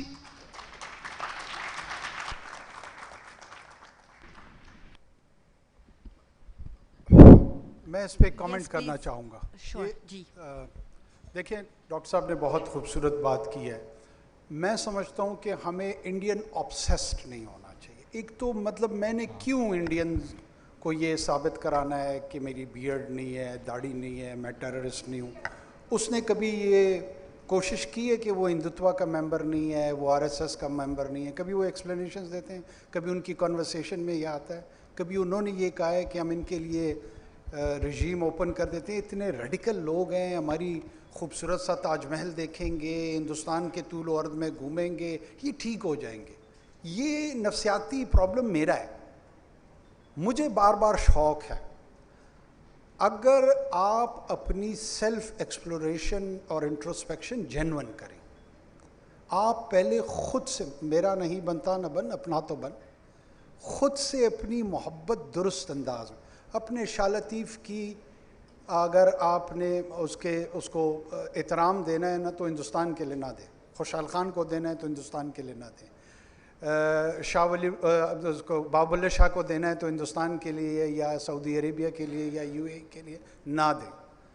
आप अपने आप में खुद ही दिलचस्पी नहीं रखते. हम में से कितने लोग हैं, मुझ समेत, आधी दुनिया मैंने देखी हुई है, मैंने सेवण शरीफ नहीं देखा हुआ. हम एक दूसरे को जानते हैं, बड़ी बड़ी कॉन्फ्रेंसेस में हमने बड़ी बड़ी गुफ्तगू शुरू की है. कभी हम इन कोक स्टूडियोज़ को मीरपुर ख़ास लेके गए, तुरबत लेके गए, गिलगित लेके गए. हम सारे अर्बन सेंटर्ड के लोग हैं. हमें इस्लामाबाद से कराची, कराची से लाहौर और कोयटा का सफ़र, और फिर न्यूयॉर्क, फिर दिल्ली, फिर बीजिंग. अपना जो रूरल और पेरिफेरी पाकिस्तान है, इसमें हमारी 2% दिलचस्पी नहीं है. और 78% of the population resides there. अगर आप, मैं या हम तमाम लोग जेन्युइन हैं, तो हमारा एक रोड ट्रिप तो इंटरनल पाकिस्तान का हो.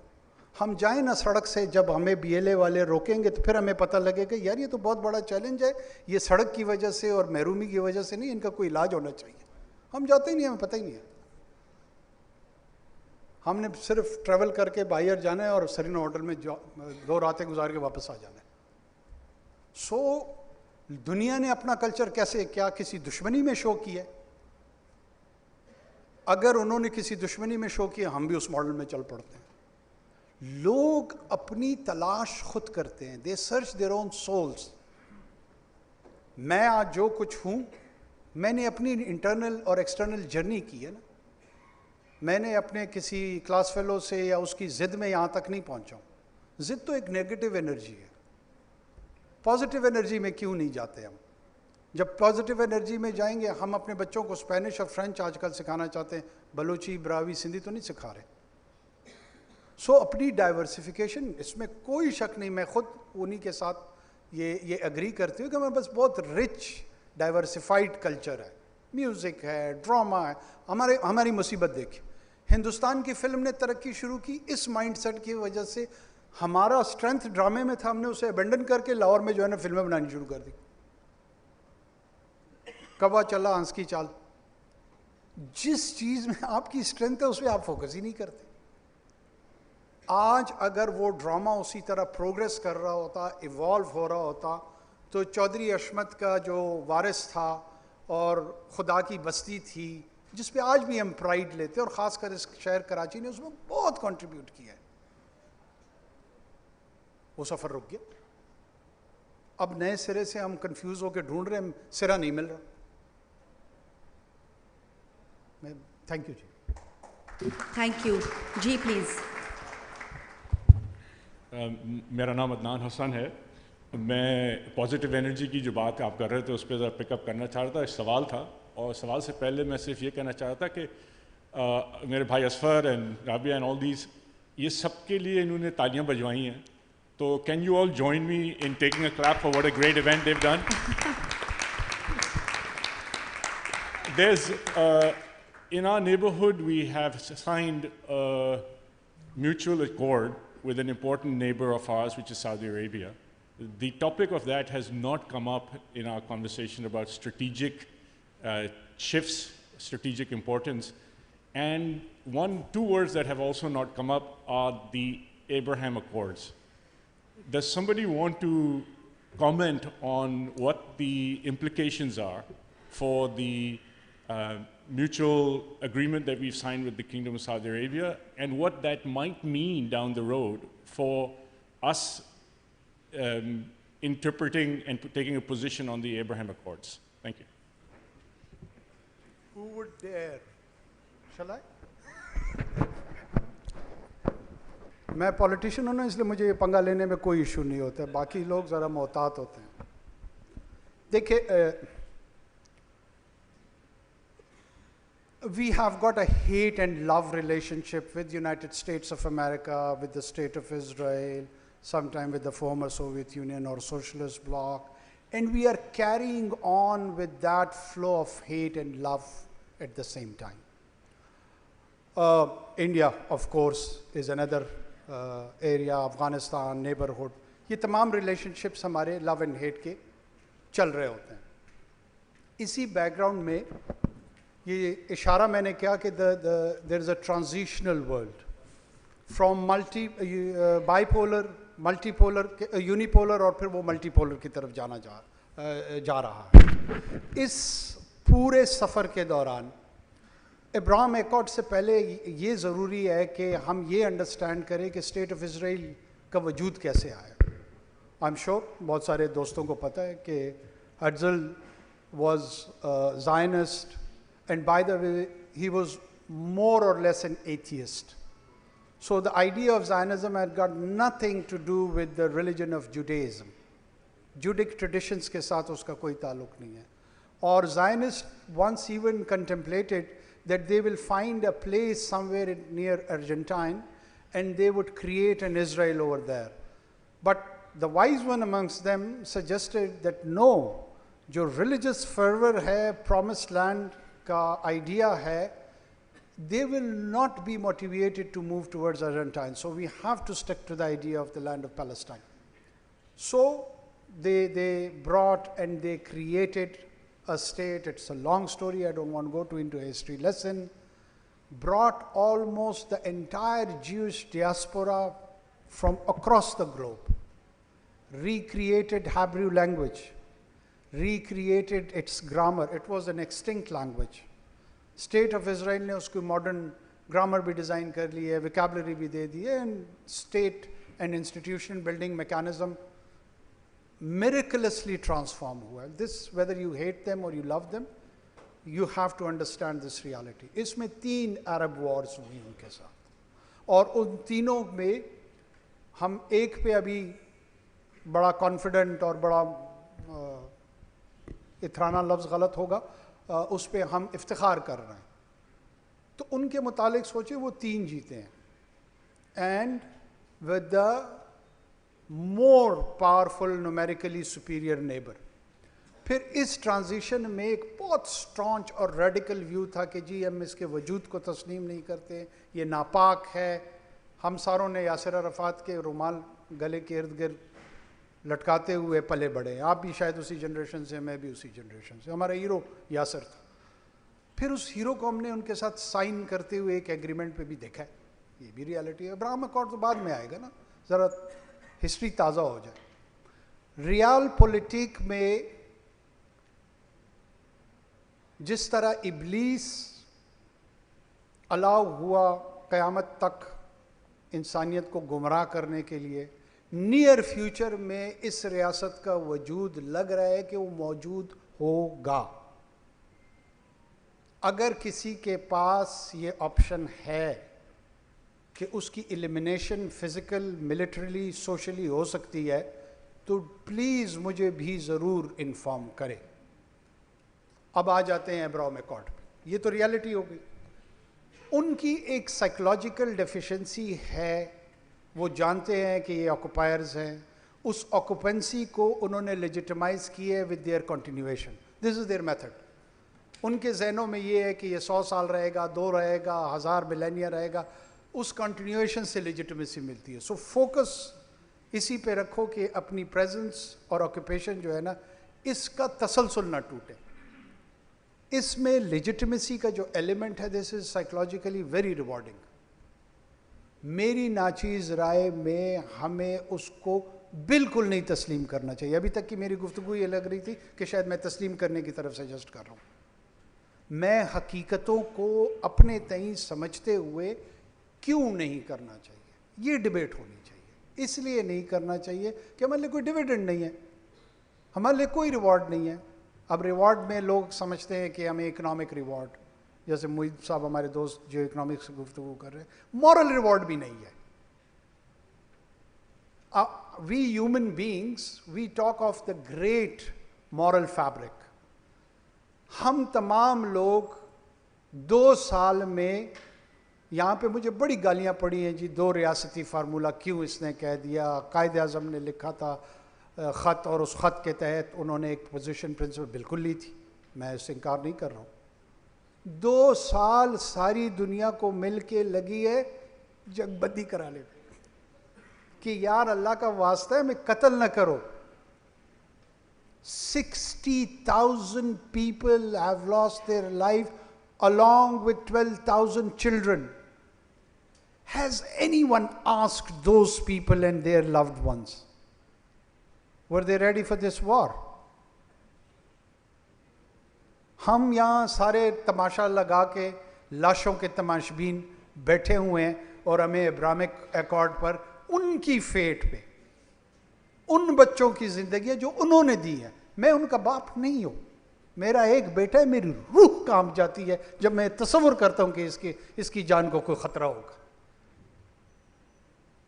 सारे बैठे हुए हैं यहाँ पर इमोशनलिज्म लगा के कि जी इसराइल को तस्लीम कर रहे हैं यानी, और जितने मुसलमान एक हैं वो सारे के सारे तकरीबन 19-20 में एक जैसे ही हैं। लेकिन जो पहला क्वेश्चन या पहली प्रायोरिटी वो लोग हैं, उनसे किसी ने पूछा, झोंक दिए उनको जंग में। मैं एक बार अपनी बात, sorry if I am sounding emotional, हमारे यहाँ जब भी कम हमियती का कोई काम हमने करना हो ना, तो हम सुलह हुदैबिया की तरफ रेफर कर देते हैं। ये मैंने अमूमन अपने रवैयों में पाया है। रिसेंटली एक किताब आई है, मोहम्मद द वॉरियर प्रॉफिट, उसने मेरी खिड़कियां खोल दी। जन साहब आपकी नज़र, और पहली मर्तबा मुझे कॉन्टेक्स्ट समझ आई है कि सुलह हुदैबिया क्या थी। वरना जब भी कोई कम हमियती का काम करना हो तो हम सुलह हुदैबिया को आगे कर देते हैं। सुलह Hudaibiya, Muhammad became a formidable challenge in the town of Medina. NATO alliance between pagans of Makkah and Jews of Khaybar was that if he attacks one of us, the second party would raid Medina. So that was the nuclear deterrence, that would stop him. पता था कि अगर मैं मक्का को advance करने की कोशिश करूंगा, ज्यूज आके मदीना कब्जा कर लेंगे, खैबर की तरफ जाऊंगा, ये कर लेंगे। So he started a journey towards Makkah with quite ambiguous and obscure intentions. वो rest of the story हमें पता है कि प्राइमा फेशी बड़े ऐसी क्लॉजेज रखी गई जो इंतहाई अनफेवरेबल और ह्यूमिलेटिंग थी। He agreed. He inserted one clause from his side that if I am in a conflict with anyone in Arabia, you will stay neutral. उनका ठीक। He goes back, next 7-8 months, again a very arduous task, Khaybar आसान काम नहीं था, he conquers Khaybar, comes back, next 2 years he conquers Makkah. So this is the winning strategy. क्या इस जंग की हिकमत अमली हमसे हमास ने पूछा था या आपसे पूछा था? पाकिस्तान में रेफरेंडम हुआ था कि यार हम ये 7 अक्टूबर करने जा रहे हैं, आर यू विद अस और नॉट? हमने किया और अब हम उसको बिट्रेल कर रहे हैं। क्या किया था? किससे पूछा था? क्या वो किसी नबी की मिलिट्री स्ट्रेटेजी थी या हमास की थी, which is a human military strategy? General Haider बहुत अच्छे स्ट्रेटेजिस्ट होंगे, लेकिन हो सकता है कहीं पे गलती भी हो जाए। क्या ये गलती का गुमान है या नहीं है? सबने उसको कुरान के दर्जे पे रख दिया इस वक्त हमास को क्रिटिसाइज करना, उनकी मिलिट्री स्ट्रेटेजी को। क्या आउटकम मिला? 2 रियासती हल हम पे एतराज यानी पाकिस्तान या बाकियों पे हो रहा था, अब उन्होंने कहना शुरू कर दिया स्टेट ऑफ इजराइल ने कि हम नहीं मानते, there is only one state and that is Israel. This has started from Oslo, so I am not for it, लेकिन अपनी आंखें खोलने के लिए भी इसमें बड़े असबाक हैं, वो देखते हुए, समझते हुए, सीखते हुए आगे बढ़ना चाहिए। Thank you. General Moinuddin, please. General Moin, go ahead. मेरा सवाल हिंदुस्तान से ताल्लुकात के बारे में है। जिन कंडीशंस में पार्टीशन हुआ, फसादात हुए, हिंदुओं ने समझा भारत माता को तकसीम कर दिया गया है, उसके साथ ही कश्मीर का मसला भी खड़ा हो गया। लेकिन इन सब बातों के बावजूद भी इंडिया पाकिस्तान में डायलॉग का सिलसिला जारी रहा। लियाकत नेहरू पैक्ट हुआ और उसके बाद अयूब खान के ज़माने में इंडस बेसन का पैक्ट हुआ। इन तमाम, हालांकि हमने कश्मीर में जंग भी की थी, यूनाइटेड नेशन में भी जंग लड़ रहे थे। तो मेरे कहने का मकसद ये कि 65 तक आना जाना हिंदुस्तान पाकिस्तान में आसान था। उनकी फिल्में, रसायल, अखबार सब पाकिस्तान में आते थे। पीपल टू पीपल कांटेक्ट भी था। I am heading Fatimid foundation. मैंने दिलीप कुमार साहब को इनवाइट किया फंड रेजिंग के, वो आ गए। शबाना आज़मी को किया, उनके जावेद साहब शायर जो हैं वो भी साथ आए, उनके फादर के कैफ़े आज़मी भी साथ आए। और उसके बाद कुछ हिंदुस्तान के वज़ीर ऐसे आए जो पाकिस्तान से ताल्लुकात को बेहतर बनाना चाहते थे। गुजराल साहब थे डॉक्ट्रिन, आपने सब मालूम ही होगा। उसके बाद वाजपेयी साहब आए, ही belongs to this party BJP, और उन्होंने मीनारे पाकिस्तान में खड़ा होकर कहा कि हम पाकिस्तान के वजह को तस्लीम करते हैं। साथ ही उन्होंने ये कहा कि भारत की तकसीम का एक ज़ख़म हमारे सीने पे लगा हुआ है, हालांकि ज़ख़म भर चुका है, लेकिन जब उसको कभी नज़र पड़ती है तो याद आता है कि हमारा मुल्क तकसीम हुआ। बट ही उसने तस्लीम किया, उसने बॉर्डर खोलने की बात भी की, वीज़ा की बात भी की, ट्रेड की बात भी की, अच्छे ताल्लुकात की बात भी की। मेरे ख्याल से आप बेहतर बता सकेंगे कि हमारे ख्याल से एक नए दौर का आगाज़ नज़र आता था कि इंस्पाइट ऑफ कश्मीर उन्होंने उसको भी हल करेंगे, कंपोजिट डायलॉग के थ्रू हल करेंगे। लेकिन कारगिल ने मेरे ख्याल में इस प्रोसेस को जो था वो रोक दिया या स्लो डाउन कर दिया। और लोगों ने कहा आप तो जाके पाकिस्तान के साथ हाथ मिला रहे थे, तो यहाँ हमला हो गया है। तो दैट वाज ए ट्रेजेडी इन माई। तो ये इस वक्त जो सूरत हाल है, ये मोदी साहब की जो पर्सनल थाट है, जो ट्रायंगल है मोदी, अमित एंड अजय डोवल, इनके जो ख्यालात हैं वो काफ़ी इम्पोज करते हैं और काफ़ी उस पर उनके असरअंदाज हुए हैं उनकी लीडरशिप पे। लेकिन ये हमेशा तो इस तरह नहीं रहेगा। यहाँ मोदी साहब को भी जाना होगा, जाएंगे वो, कोई नया आदमी आएगा, वो भी सोचेगा झगड़ा कब तक, हम आगे नहीं बढ़ सकते। तो हमें उम्मीद रखनी चाहिए कि हिंदुस्तान से, जिस तरह आपने कहा, ये बहुत ज़रूरी है कि इस बॉर्डर को भी खोला जाए, ट्रेड भी किया जाए, पीपल टू पीपल कांटेक्ट भी किए जाएं, और हमको पूरी कोशिश करके इसको प्रोसेस को आगे बढ़ाना चाहिए। कोई कमेंट करना चाहे तो एजाज चौधरी साहब कर सकते हैं। और उसके बाद मैं भी करूँगा। आपके सीनियर हैं, आप कुछ ना कहें। जी सर, इस पे आपकी बात सही है कि बहुत सोच विचार पाकिस्तान में जारी रही कि 78 सालों में ऐसा क्या हो गया कि ये दो मुल्क आपस में अच्छे हमसायों की तरह नहीं रह सके, जबकि दुनिया में और बहुत सारे दुश्मन मुल्क एक दूसरे के साथ एक पुरअमन बकाए बाहमी ले गए, पीसफुल को एग्जिस्टेंस हम नहीं कर सके। तो मेरा ये ख्याल है सर कि पानी पुलों के अंदर से नीचे से बहुत बह गया।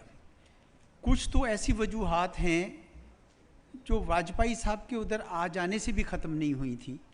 एक तो म्यूचुअल मिसट्रस्ट था जो बड़ा पुराना चला आ रहा था 1947 से पहले का, कि हमारा ये मुल्क था, अगर ये यूनाइटेड इंडिया होता तो हम कितने जो अजीम मुल्क बन सकते थे, और पाकिस्तान ने बीच में आके इस मुल्क को तोड़ दिया और वो एक किस्म का मदर इंडिया जो है वो विविसेक्ट हो गई।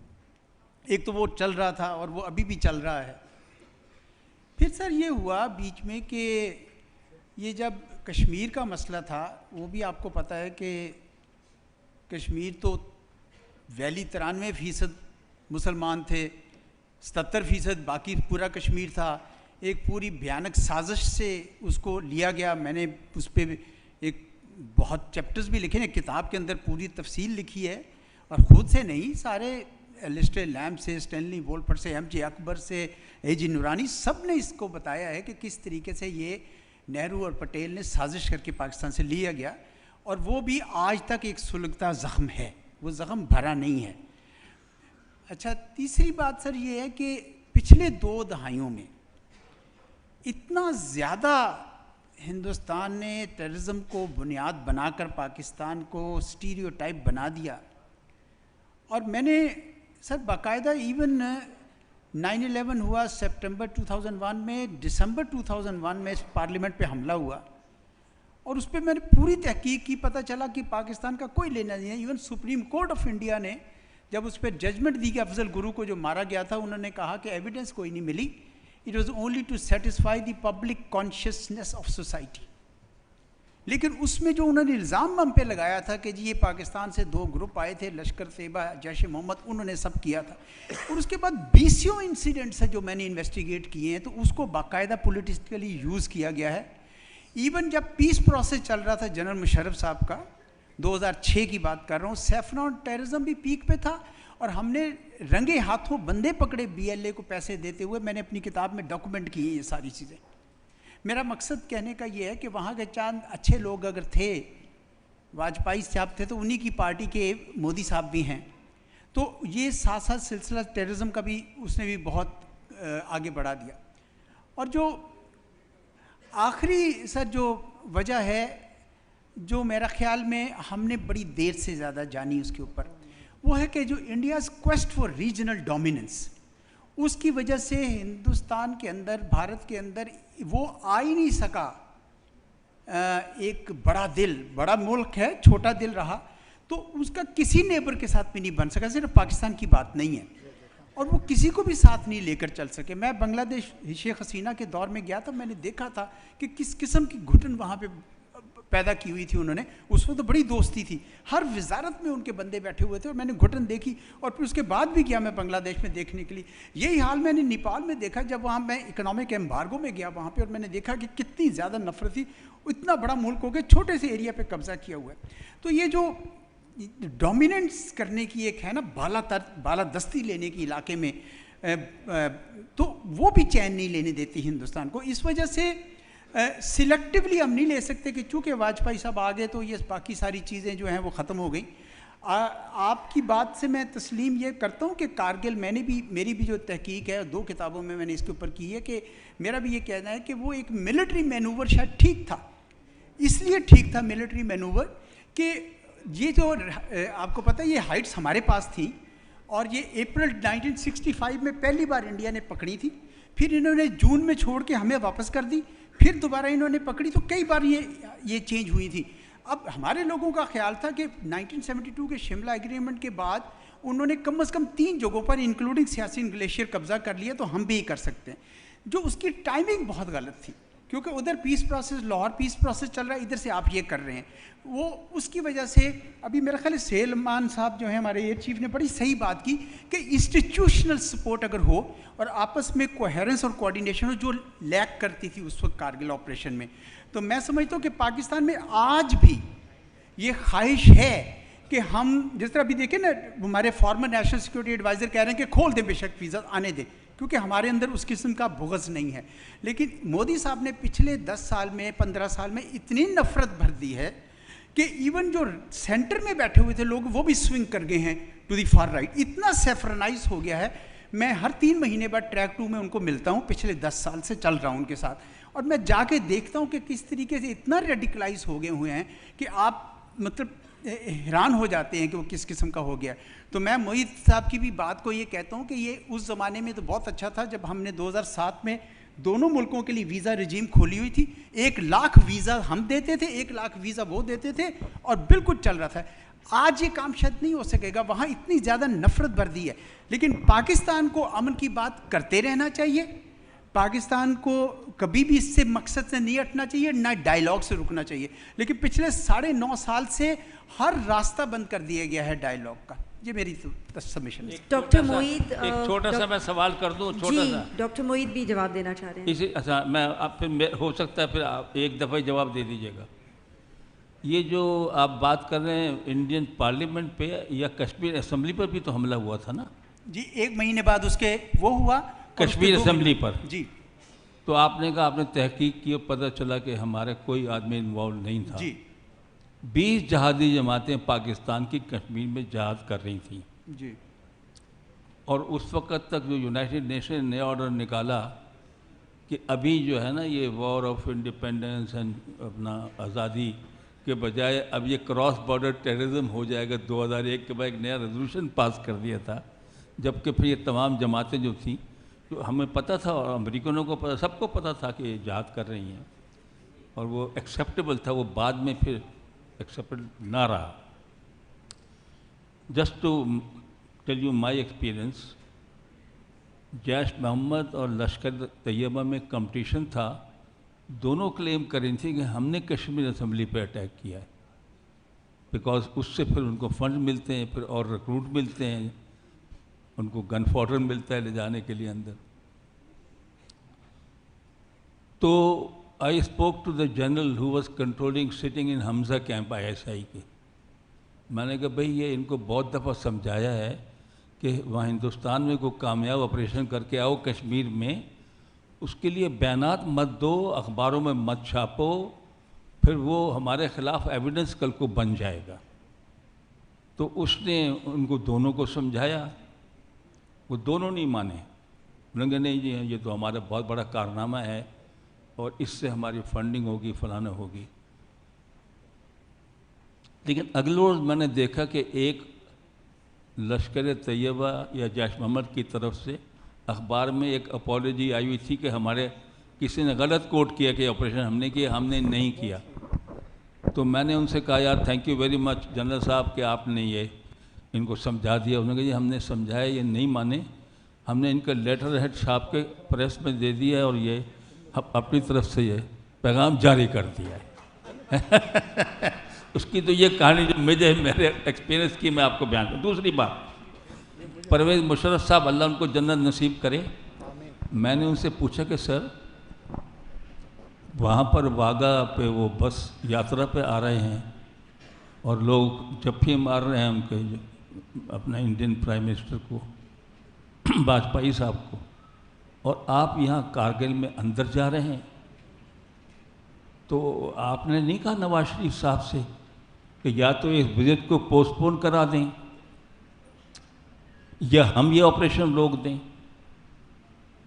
तो कह लगे नहीं मैंने तो नवाज शरीफ साहब से कहा था। उन्हें कहा नहीं चलते जाओ। विच आई कांट बिलीव कि ऐसी बात कोई हुई होगी, लेकिन उन्होंने ये कहा, मतलब कि यो तो एट द सेम टाइम यानी ये किस तरह हो सकता है? और वाजपेयी ने यही कहा कि अब ये कितने अच्छे माहौल में गुफ्तगू करके आए, आपने हमारी पीठ में खंजर घोंप दिया। ये उसके फिर बयान था। Thank you. जी देखें, I think sir we have to be very articulate in how we understand and interpret history. The state of Pakistan has never been in denial of state of India. The state of India has been many times in past and present been in denial of state of Pakistan. This is quite a fundamental issue. We have never talked about, except for 0.001% fringe, of hoisting a Pakistani flag on the red flag of the Red Fort in New Delhi. I can show you a 30 days old only statement from an Indian minister wanting to host an Indian flag in Islamabad. And this is not a fringe man. There is this civilizational obsession that considers Pakistan to be as an aberration. Jaishankar से जब पूछा गया कि India के साथ क्या problem है, उसने कहा 3 प्रॉब्लम है. 2 प्रॉब्लम मैं छोड़ देता हूं, लेकिन जो उसने पहली प्रॉब्लम कहा कि पार्टीशन हमारी प्रॉब्लम है. यानी मेरी जो Jaishankar sir, he is the foreign minister of India, he is not mister nobody. He thinks that my independence is a problem. That is his mindset. And that mindset, sir, is visible now in the new Indian Parliament. If you go there, they hold a new map. As you enter the new Indian Parliament, you will hold a new map. And that map is basically a map of Akhand Bharat. Akhand Bharat is as much a reality in the mind of RSS and BJP as is the greater Israel in the mind of the Zionists. So there is this reality. And sir, twice we have come to talk about Kargil. Kargil happened in 1999. The first attack within Kashmir happened in 1984 by India at Siachen in Operation Maghdoot. I mean, you cannot divorce from what happened in Kargil to what happened in 1984 in the occupation of a disputed territory of Siachen through a military operation which is called Maghdoot. So once Pakistan makes a response, it becomes liable to criticism. But once India carries out military actions like the one in 1984 in Maghdoot, so my only point of view is that no sane person would like to have enemies around. But no sane person should also be prepared to give up his own identity and his own way of life. And in that case, sir, my identity is antithesis to their identity. They think that I have to do what they call as ghar wapsi. And this is a proper notion in India. Even a law. Even a law. Ghar wapsi means that I have to somehow or the other revert back to Hinduism, to that part of the great Akhand Bharat, which my identity will not allow. So yes, we want sovereign equality, we want good relationship, but that has to be not at the cost of my independence or my sovereignty or my territorial integrity. These are the 3 things, sir. Dr. Moeed, मैं भी would sir you इस पे कुछ comment करना excuse me? चाहूँगा, आप मुझे करने देंगे? Dr. Moeed wanted to say Thank you, sir. something. Thank you. नहीं, मैं बादशाह घर हूँ. On a lighter note, बादशाह घर और बादशाह क्या होना है, बादशाह तो उसकी ज़ात है. ये साइकिल्स हैं लाइफ की, बदलती रहती हैं. गधा हम सारे ही हैं. तो मैं समझता हूँ sir, we are at times suffering from naivety. We are naive. हम अच्छे लोग हैं. हमारे मेन स्ट्रीम पाकिस्तान में बहुत ज़्यादा टॉलरेंस है. सेल्फ इन्फ्लिक्टेड वुंड्स जो है ना, उसको हम बहुत उभार के बसा औकात दिखाते हैं. मतलब मुझे वाजपेयी साहब का ये ज़ख़म, मुंदमिल ज़ख़म जो है, जो कि मौजूद है, किसी पाकिस्तानी रहनुमा सिविल या मिलिट्री की तरफ से ये जवाब आज तक मैंने नहीं सुना कि 71 में मेरी पीठ भी रस रही है, वहाँ पे भी एक ज़ख़म आया हुआ है. नहीं कहा किसी ने, हम में किसी ने नहीं कहा. चले, नहीं कहा. अच्छा, फिर मैं या कारगिल करूँ या न करूँ, मैं समझता हूँ ये मेरा लेजिटिमेट राइट है. कि कश्मीर की इंडिपेंडेंस हो और पाकिस्तान से मिल जाए। ये मेरा व्यू है।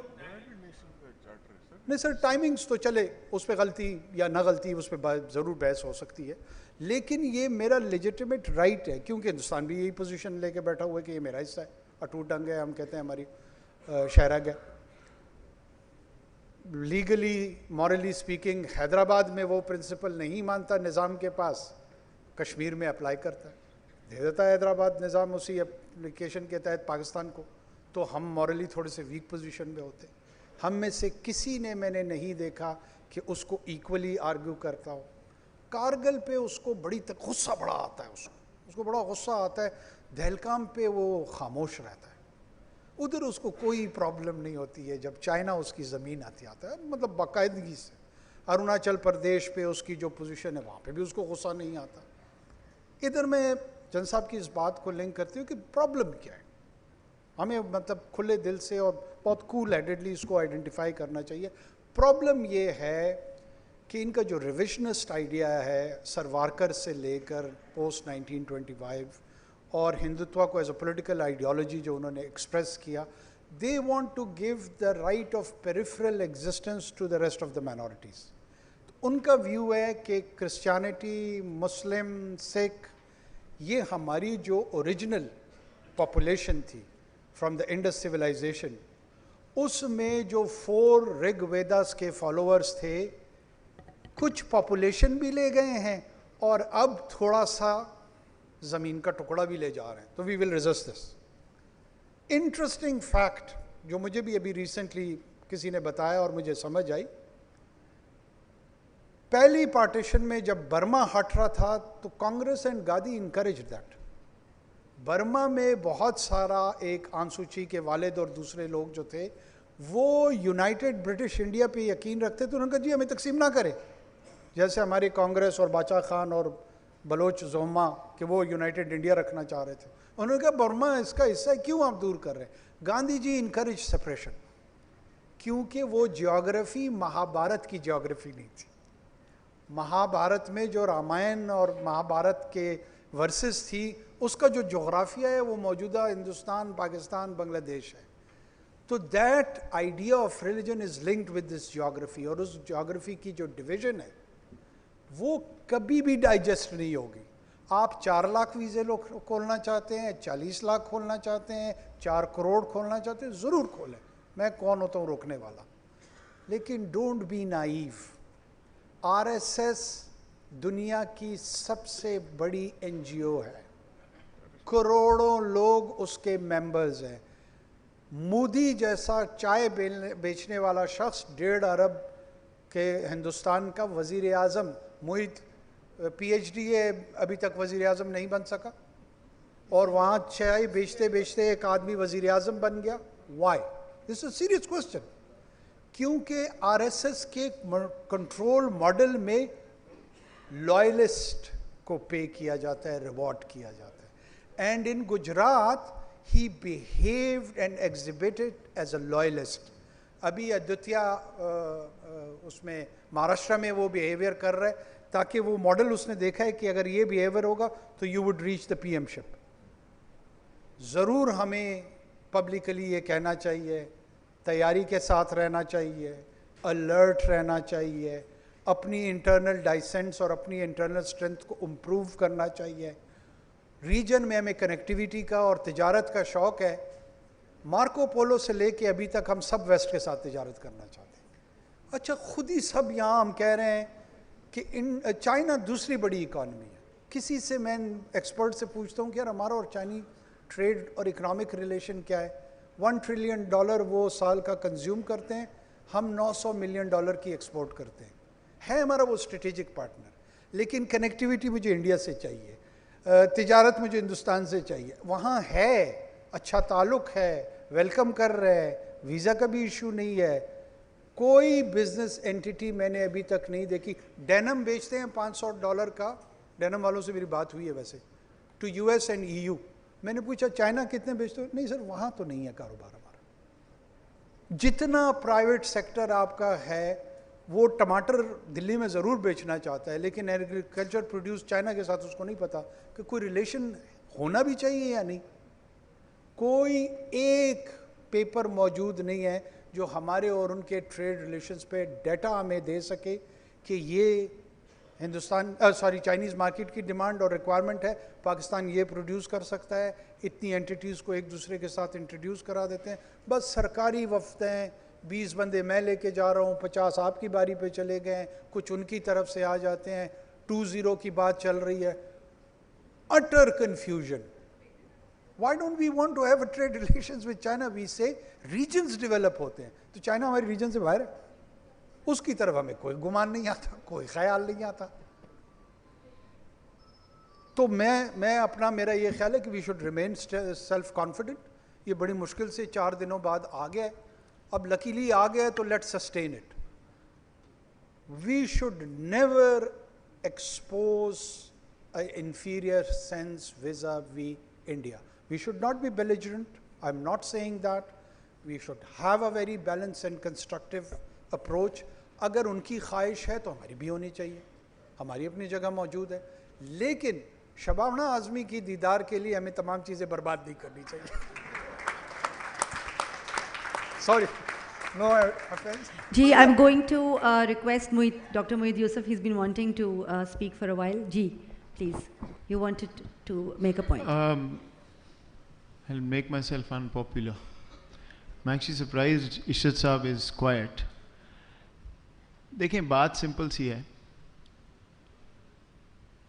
Policy is not about what will happen to the other. I really don't give a damn what happens to India.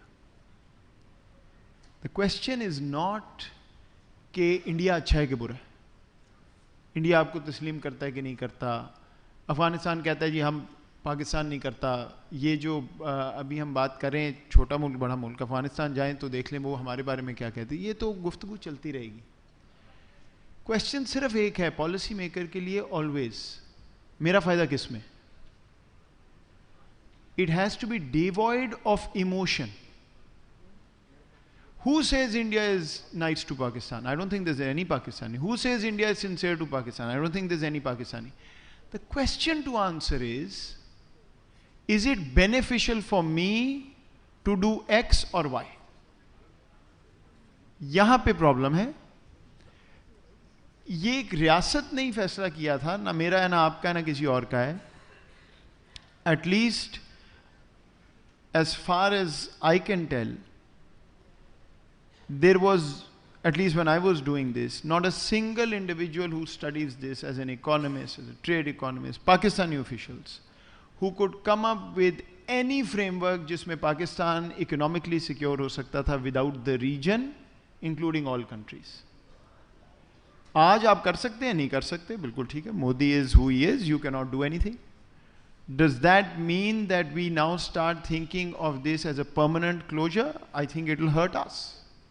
अगर permanent closure हमें help करता है, I am the first one to say we do it. अगर नहीं help करता तो फिर वो conversation नहीं होनी चाहिए। मुझे नहीं फर्क पड़ता इंडिया कहाँ जाता है क्या, जिस दिन opportunity अगर चाहिए और मिलेगी तो मैं ले लूँगा, नहीं मिलेगी तो मैं और काम करूँगा, उनका वेट नहीं करूँगा। ये चाइना वाली बात ठीक है, बिल्कुल करें। दूसरी बात ये है कि पॉलिसी में the easiest thing to do is continue with the status quo. कभी आपको चैलेंज ही नहीं आएगा। अगर स्टेटस को एक चीज़ है किसी भी छोटी मोटी बड़ी चीज़ पे, सो मैं दोबारा उस बात पे जाता हूँ to create more controversy. I also know के वीज़े नहीं खुलने, I also know it's not practical, but मैं आपको I am just conceptually explaining to you how I would think as a policy maker. आप मोदी को आज ये कहते हैं हम सारे वीज़े खोल रहे हैं, जो यंगर जनरेशन है वो आए, आई टोटली एग्री कि बिल्कुल वो नहीं खोलते, हमें नहीं आने देते, पहले कभी खोला था, बट हमने अपना मुल्क उनको दिखाना है। अगर वो अपना मुल्क नहीं दिखाना चाहते ना दिखाएं, मुझे तो कोई इतराज़ नहीं, लेकिन मैंने उनको अपनी एक शाइनिंग ऑब्जेक्ट दिखाना है जिसको देख के मेरा फ़ायदा होगा। और ये ज़ीरो कॉस्ट ऑप्शन, मैं आपको बताता हूं ज़ीरो कॉस्ट क्यों है। आप ये ऑफर करें, India will reject it the next morning. So if they are not going to allow, you will still have the moral high ground, you will still tell the world, I am ready, I have nothing to hide. उसके लोग उससे पूछेंगे, specially broken families वाले, यार मैंने अपनी बहन को मिलना है, वो मर रही है उधर, मुझे जाने दो। वो कहेगा जी मैं तो नहीं जाने देता। Great example Kartarpur. When Kartarpur happened, दोनों साइड्स ऑफ द आर्ग्यूमेंट थी। उन्होंने क्या दिया, उन्होंने कभी खोला, उन्होंने जाने दिया, हमें कभी जाने देते हैं, फ्लाश। Where did it turn? सवाल बड़ा सिंपल सा था। अगर आप ये करेंगे, क्या मोदी सरकार अपने ईस्ट पंजाब के सिख को ये कह सकती है कि नहीं तुम अपनी सेकंड मोस्ट रिवर्ड साइड पे नहीं जाओगे? अगर कहेगी तो अपना नुकसान करेगी, नहीं कहेगी तो आपकी गुडविल बनेगी। It's a win win. You have to, in difficult environments, the genius of policy is to find a way out in a constrained environment. जब आपके पास सारी रिसोर्स हो तो फिर तो जीनियस कोई है ही नहीं, सारा कुछ ही करे। अमेरिका को जो दिल करता है कर सकता है। सो मेरा ये पॉइंट नहीं है वीज़ा खोले ना खोले, मैं आपको सिर्फ कंसेप्चुअली एक्सप्लेन कर रहा हूँ। एक चीज़ का सोचें, आपका फ़ायदा किस में? मुझे कोई फ़र्क नहीं पड़ता दूसरे को क्या होता है। जिस चीज़ में फ़ायदा है उसकी अपॉर्चुनिटी तलाश करें। आज नहीं हो सकती, no problem, do other things. कल होगी, टेक इट, दैट्स इट। बाकी इंडिया बिल्कुल बहुत ही जैसा है, खबीस है, मोदी है, कोई शक नहीं, no doubt about that. But if you look at Europe's history, they killed every European they could find across the border, right? So it is not a question of good और bad. For a policymaker, the only question is it going to benefit me or not? And me की definition मैं आपको पहले बता चुका हूँ, for me is only one. Your most deprived citizen getting dignity, prosperity and safety. If that can be done without India, I have no problem. Get rid of it, move on. Problem Pakistan में इस वक्त ये है that the economists of the world are unable to explain another model through which you get there. If we can find that model, we shouldn't talk about India ever again. Till we find that model, we should not pretend that this is going to happen otherwise. हाँ, जिस चीज़ पे मैं नहीं agree करता वो ये है कि जी ठीक है, अगर region optimize हो गया, let's assume, तो आपको 8 out of 10 benefit है. ना हुआ तो चले 4 out of 10 है तो 4 ले लें. That I don't agree with. Because the 150 disempowered Pakistani citizens deserve to get that rest of the 4 to get better food, better dignity and better prosperity. अच्छा सर, मैं ख्याल है मुझे एक ही पॉइंट ऐड करना है. The countries don't progress alone, the regions do. And I think India का जो ये पर्सपेक्टिव है, ये बड़ा इजी पर्सपेक्टिव है. किसी के ख़िलाफ़ नफ़रत दे के अपने लोगों को बाहर देना, पॉलिटिकल माइलेज देना, it's no big thing. Leadership वो लीडरशिप है जहाँ पे आप बड़े स्केल पे. यूरोप ने अपने सारे इख्तलाफात ख़त्म किए ना, और यूरोपियन यूनियन ऐसा बन गया कि दोबारा ये लोग वर्ल्ड वॉर में नहीं जाएंगे.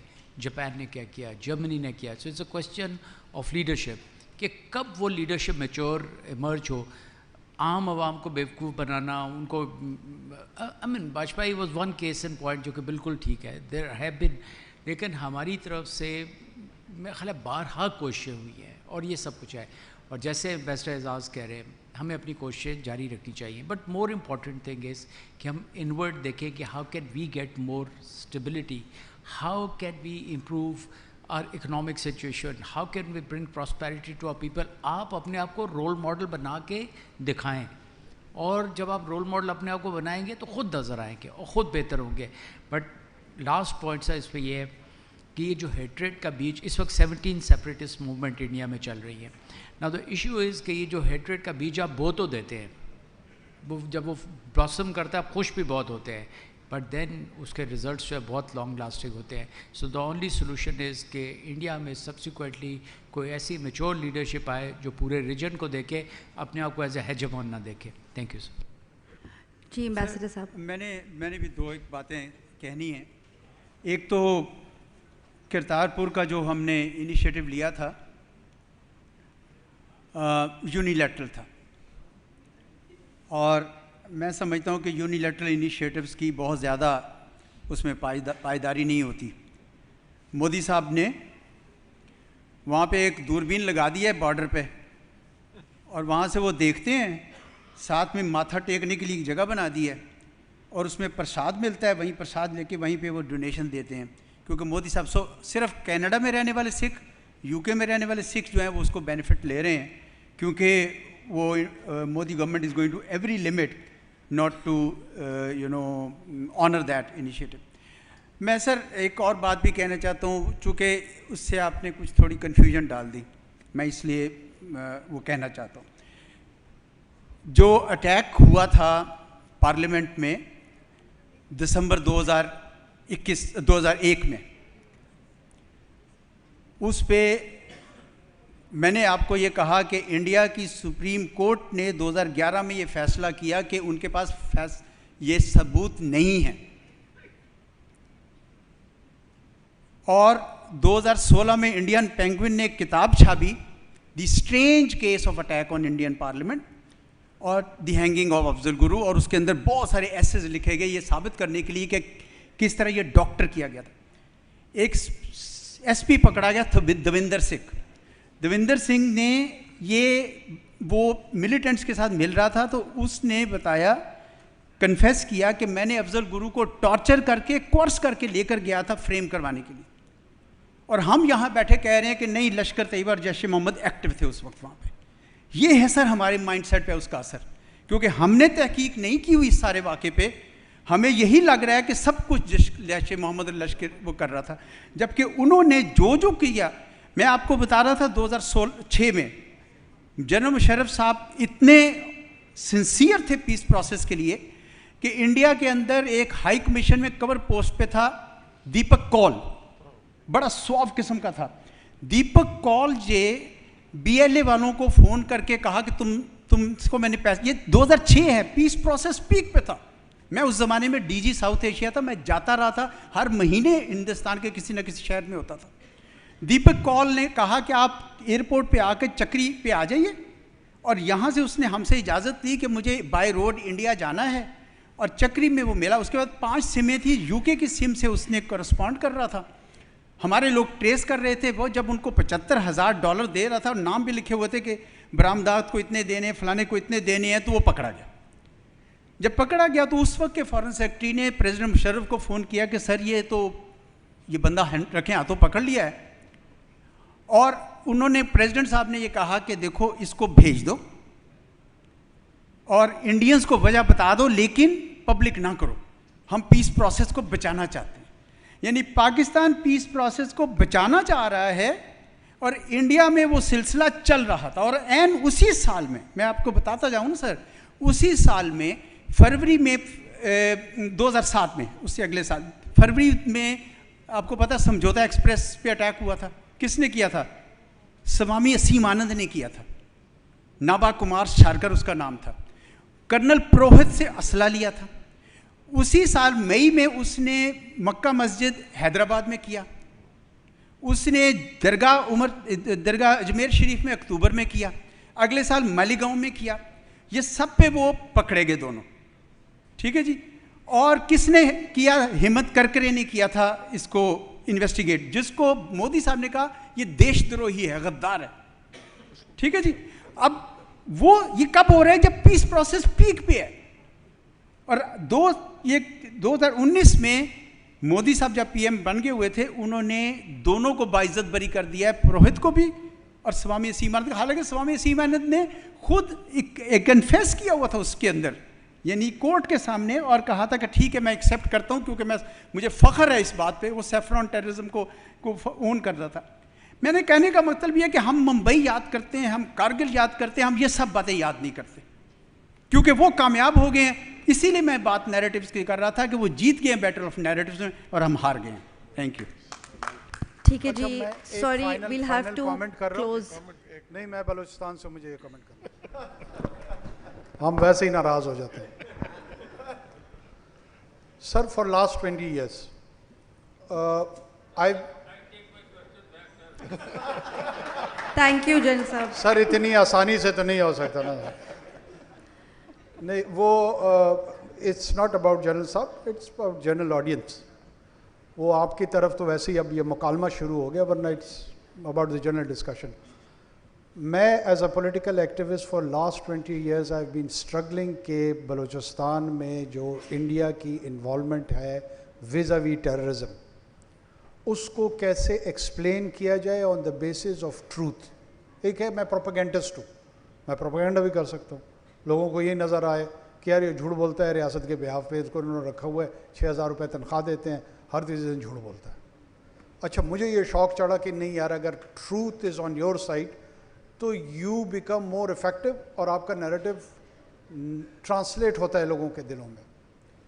सबसे ज़्यादा रेजिस्टेंस मुझे मेन स्ट्रीम पाकिस्तान से आई है, सबसे ज़्यादा रेजिस्टेंस मुझे टीवी स्क्रीन, मैंने तर्जुमान बलूचिस्तान हुकूमत के तौर पे करियर शुरू किया, टीवी स्क्रीन पे मुझे कहा कि यार आप चुप करें, ये छोड़े इंडिया इंडिया फैक्टर, ये बताएं कि ये टेररिस्ट आया कैसे था। हम स्पीचलेस। हम फिर उन्हें कहे साहब वो फलां साहब पकड़े गए, ये वाक़या हुआ है, इंस्टांसेस गिनवाने शुरू कर दें। वजह क्या थी? वजह ये थी कि हम जनरली उनकी सुपीरियरिटी को हमने प्रिज्यूम कर लिया, वी हैव सरेंडर्ड मेंटली, मुझे ऐसा लगता है।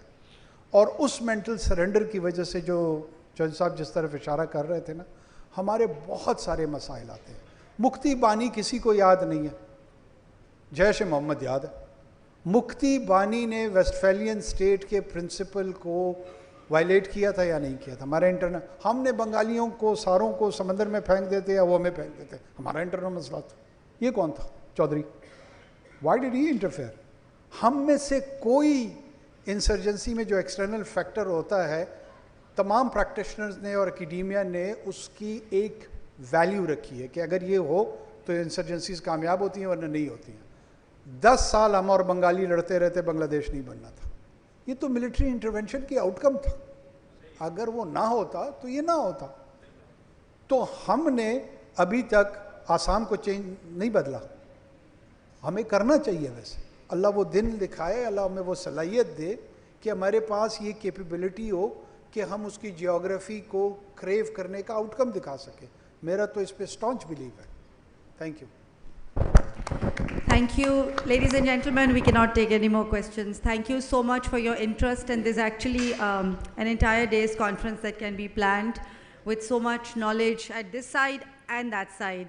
So let's give everybody a huge round of applause, and let's move to the closing address so that we can close the day, serve you all some tea. I would like to request Mohammad Asfar Ehsan, Founder and Chairman Nutshell Group, to please deliver the closing address. Thank you.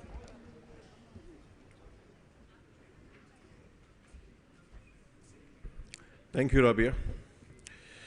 This is the first Future Summit जिसमें मेरा कोई welcome address नहीं था, closing address है।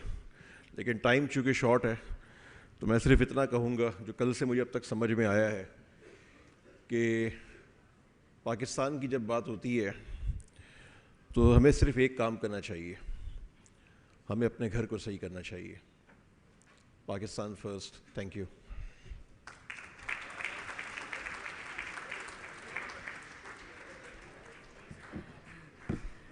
That was short. Okay, so with this, we'd like to come to the souvenir distribution stage. If I could please request General Shahzad and Farina Mazhar from Nutshell to exercise your legs and join us on the stage for this souvenir distribution ceremony. Also, I'd like Asfar to please stand. Do we have anybody from NBP? There are co-hosts. If there's anybody from NBP who's still here, please join us on the stage because this is the last session's souvenir distribution. I'd like to request General Moinuddin Haider please to do the honors and present souvenirs to our speakers. If you could please join us on stage. यहीं से सामने से आ जाइए sir.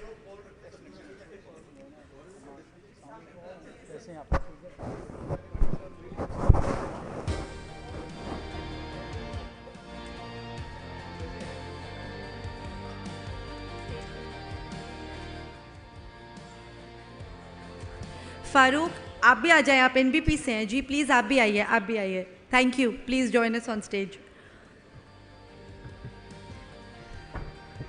हमने फारूक को nutshell side of the उस पर समझ लिया, आइए please ji.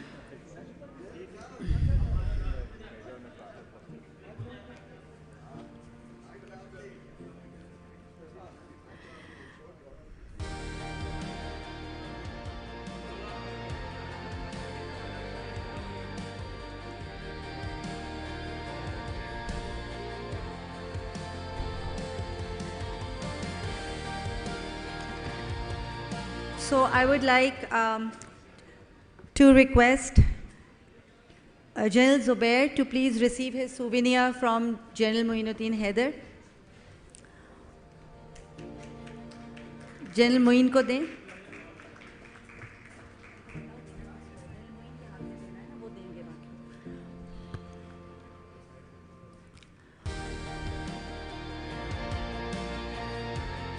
Next, General Saab, I'd request you to present the souvenir to Dr. Ishrat Hussain.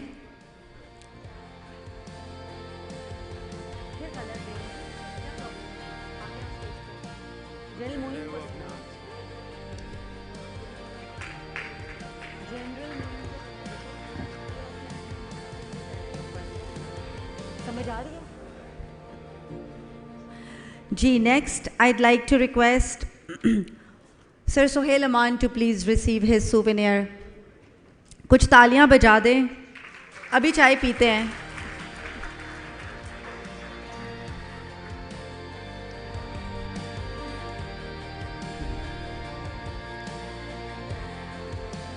Next, I'd request Ambassador Azaz Ahmed Chaudhary to please receive his souvenir.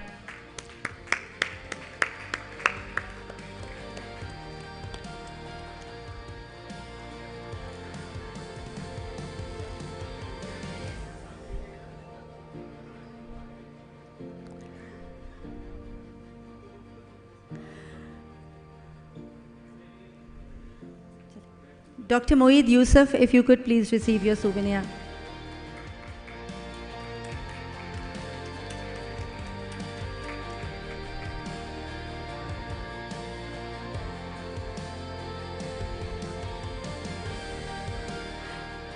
And in the end, Senator Anwarul Haq Kakar.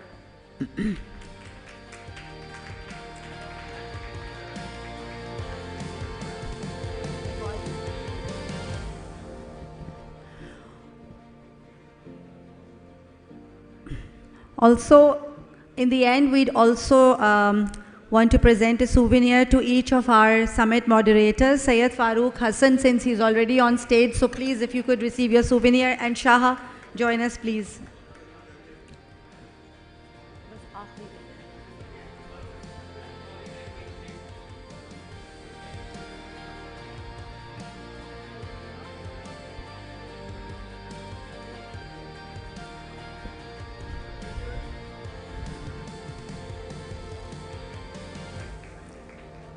One more book to be presented, General Saab, and that is for the co-summit moderator, Shaha Tariq.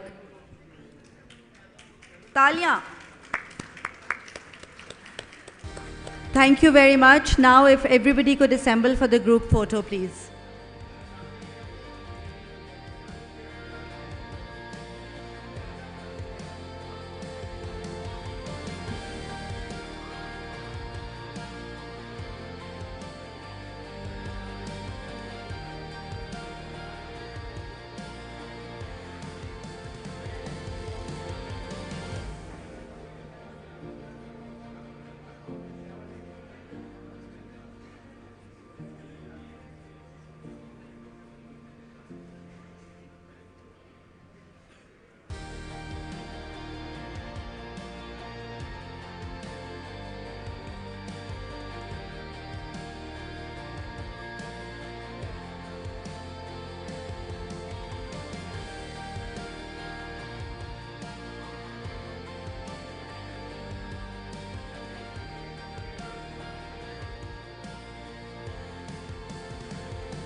Aman.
मुश्किल हर एक transaction है, ये app नहीं एक tension है।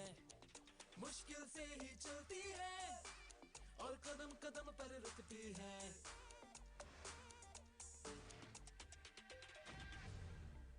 अरे इतनी परेशानियां तो अभी डाउनलोड करो NBP digital app. Log in हो सेकंड्स में, हर ट्रांजैक्शन लम्हों में, जरा सी बिना देर लगाए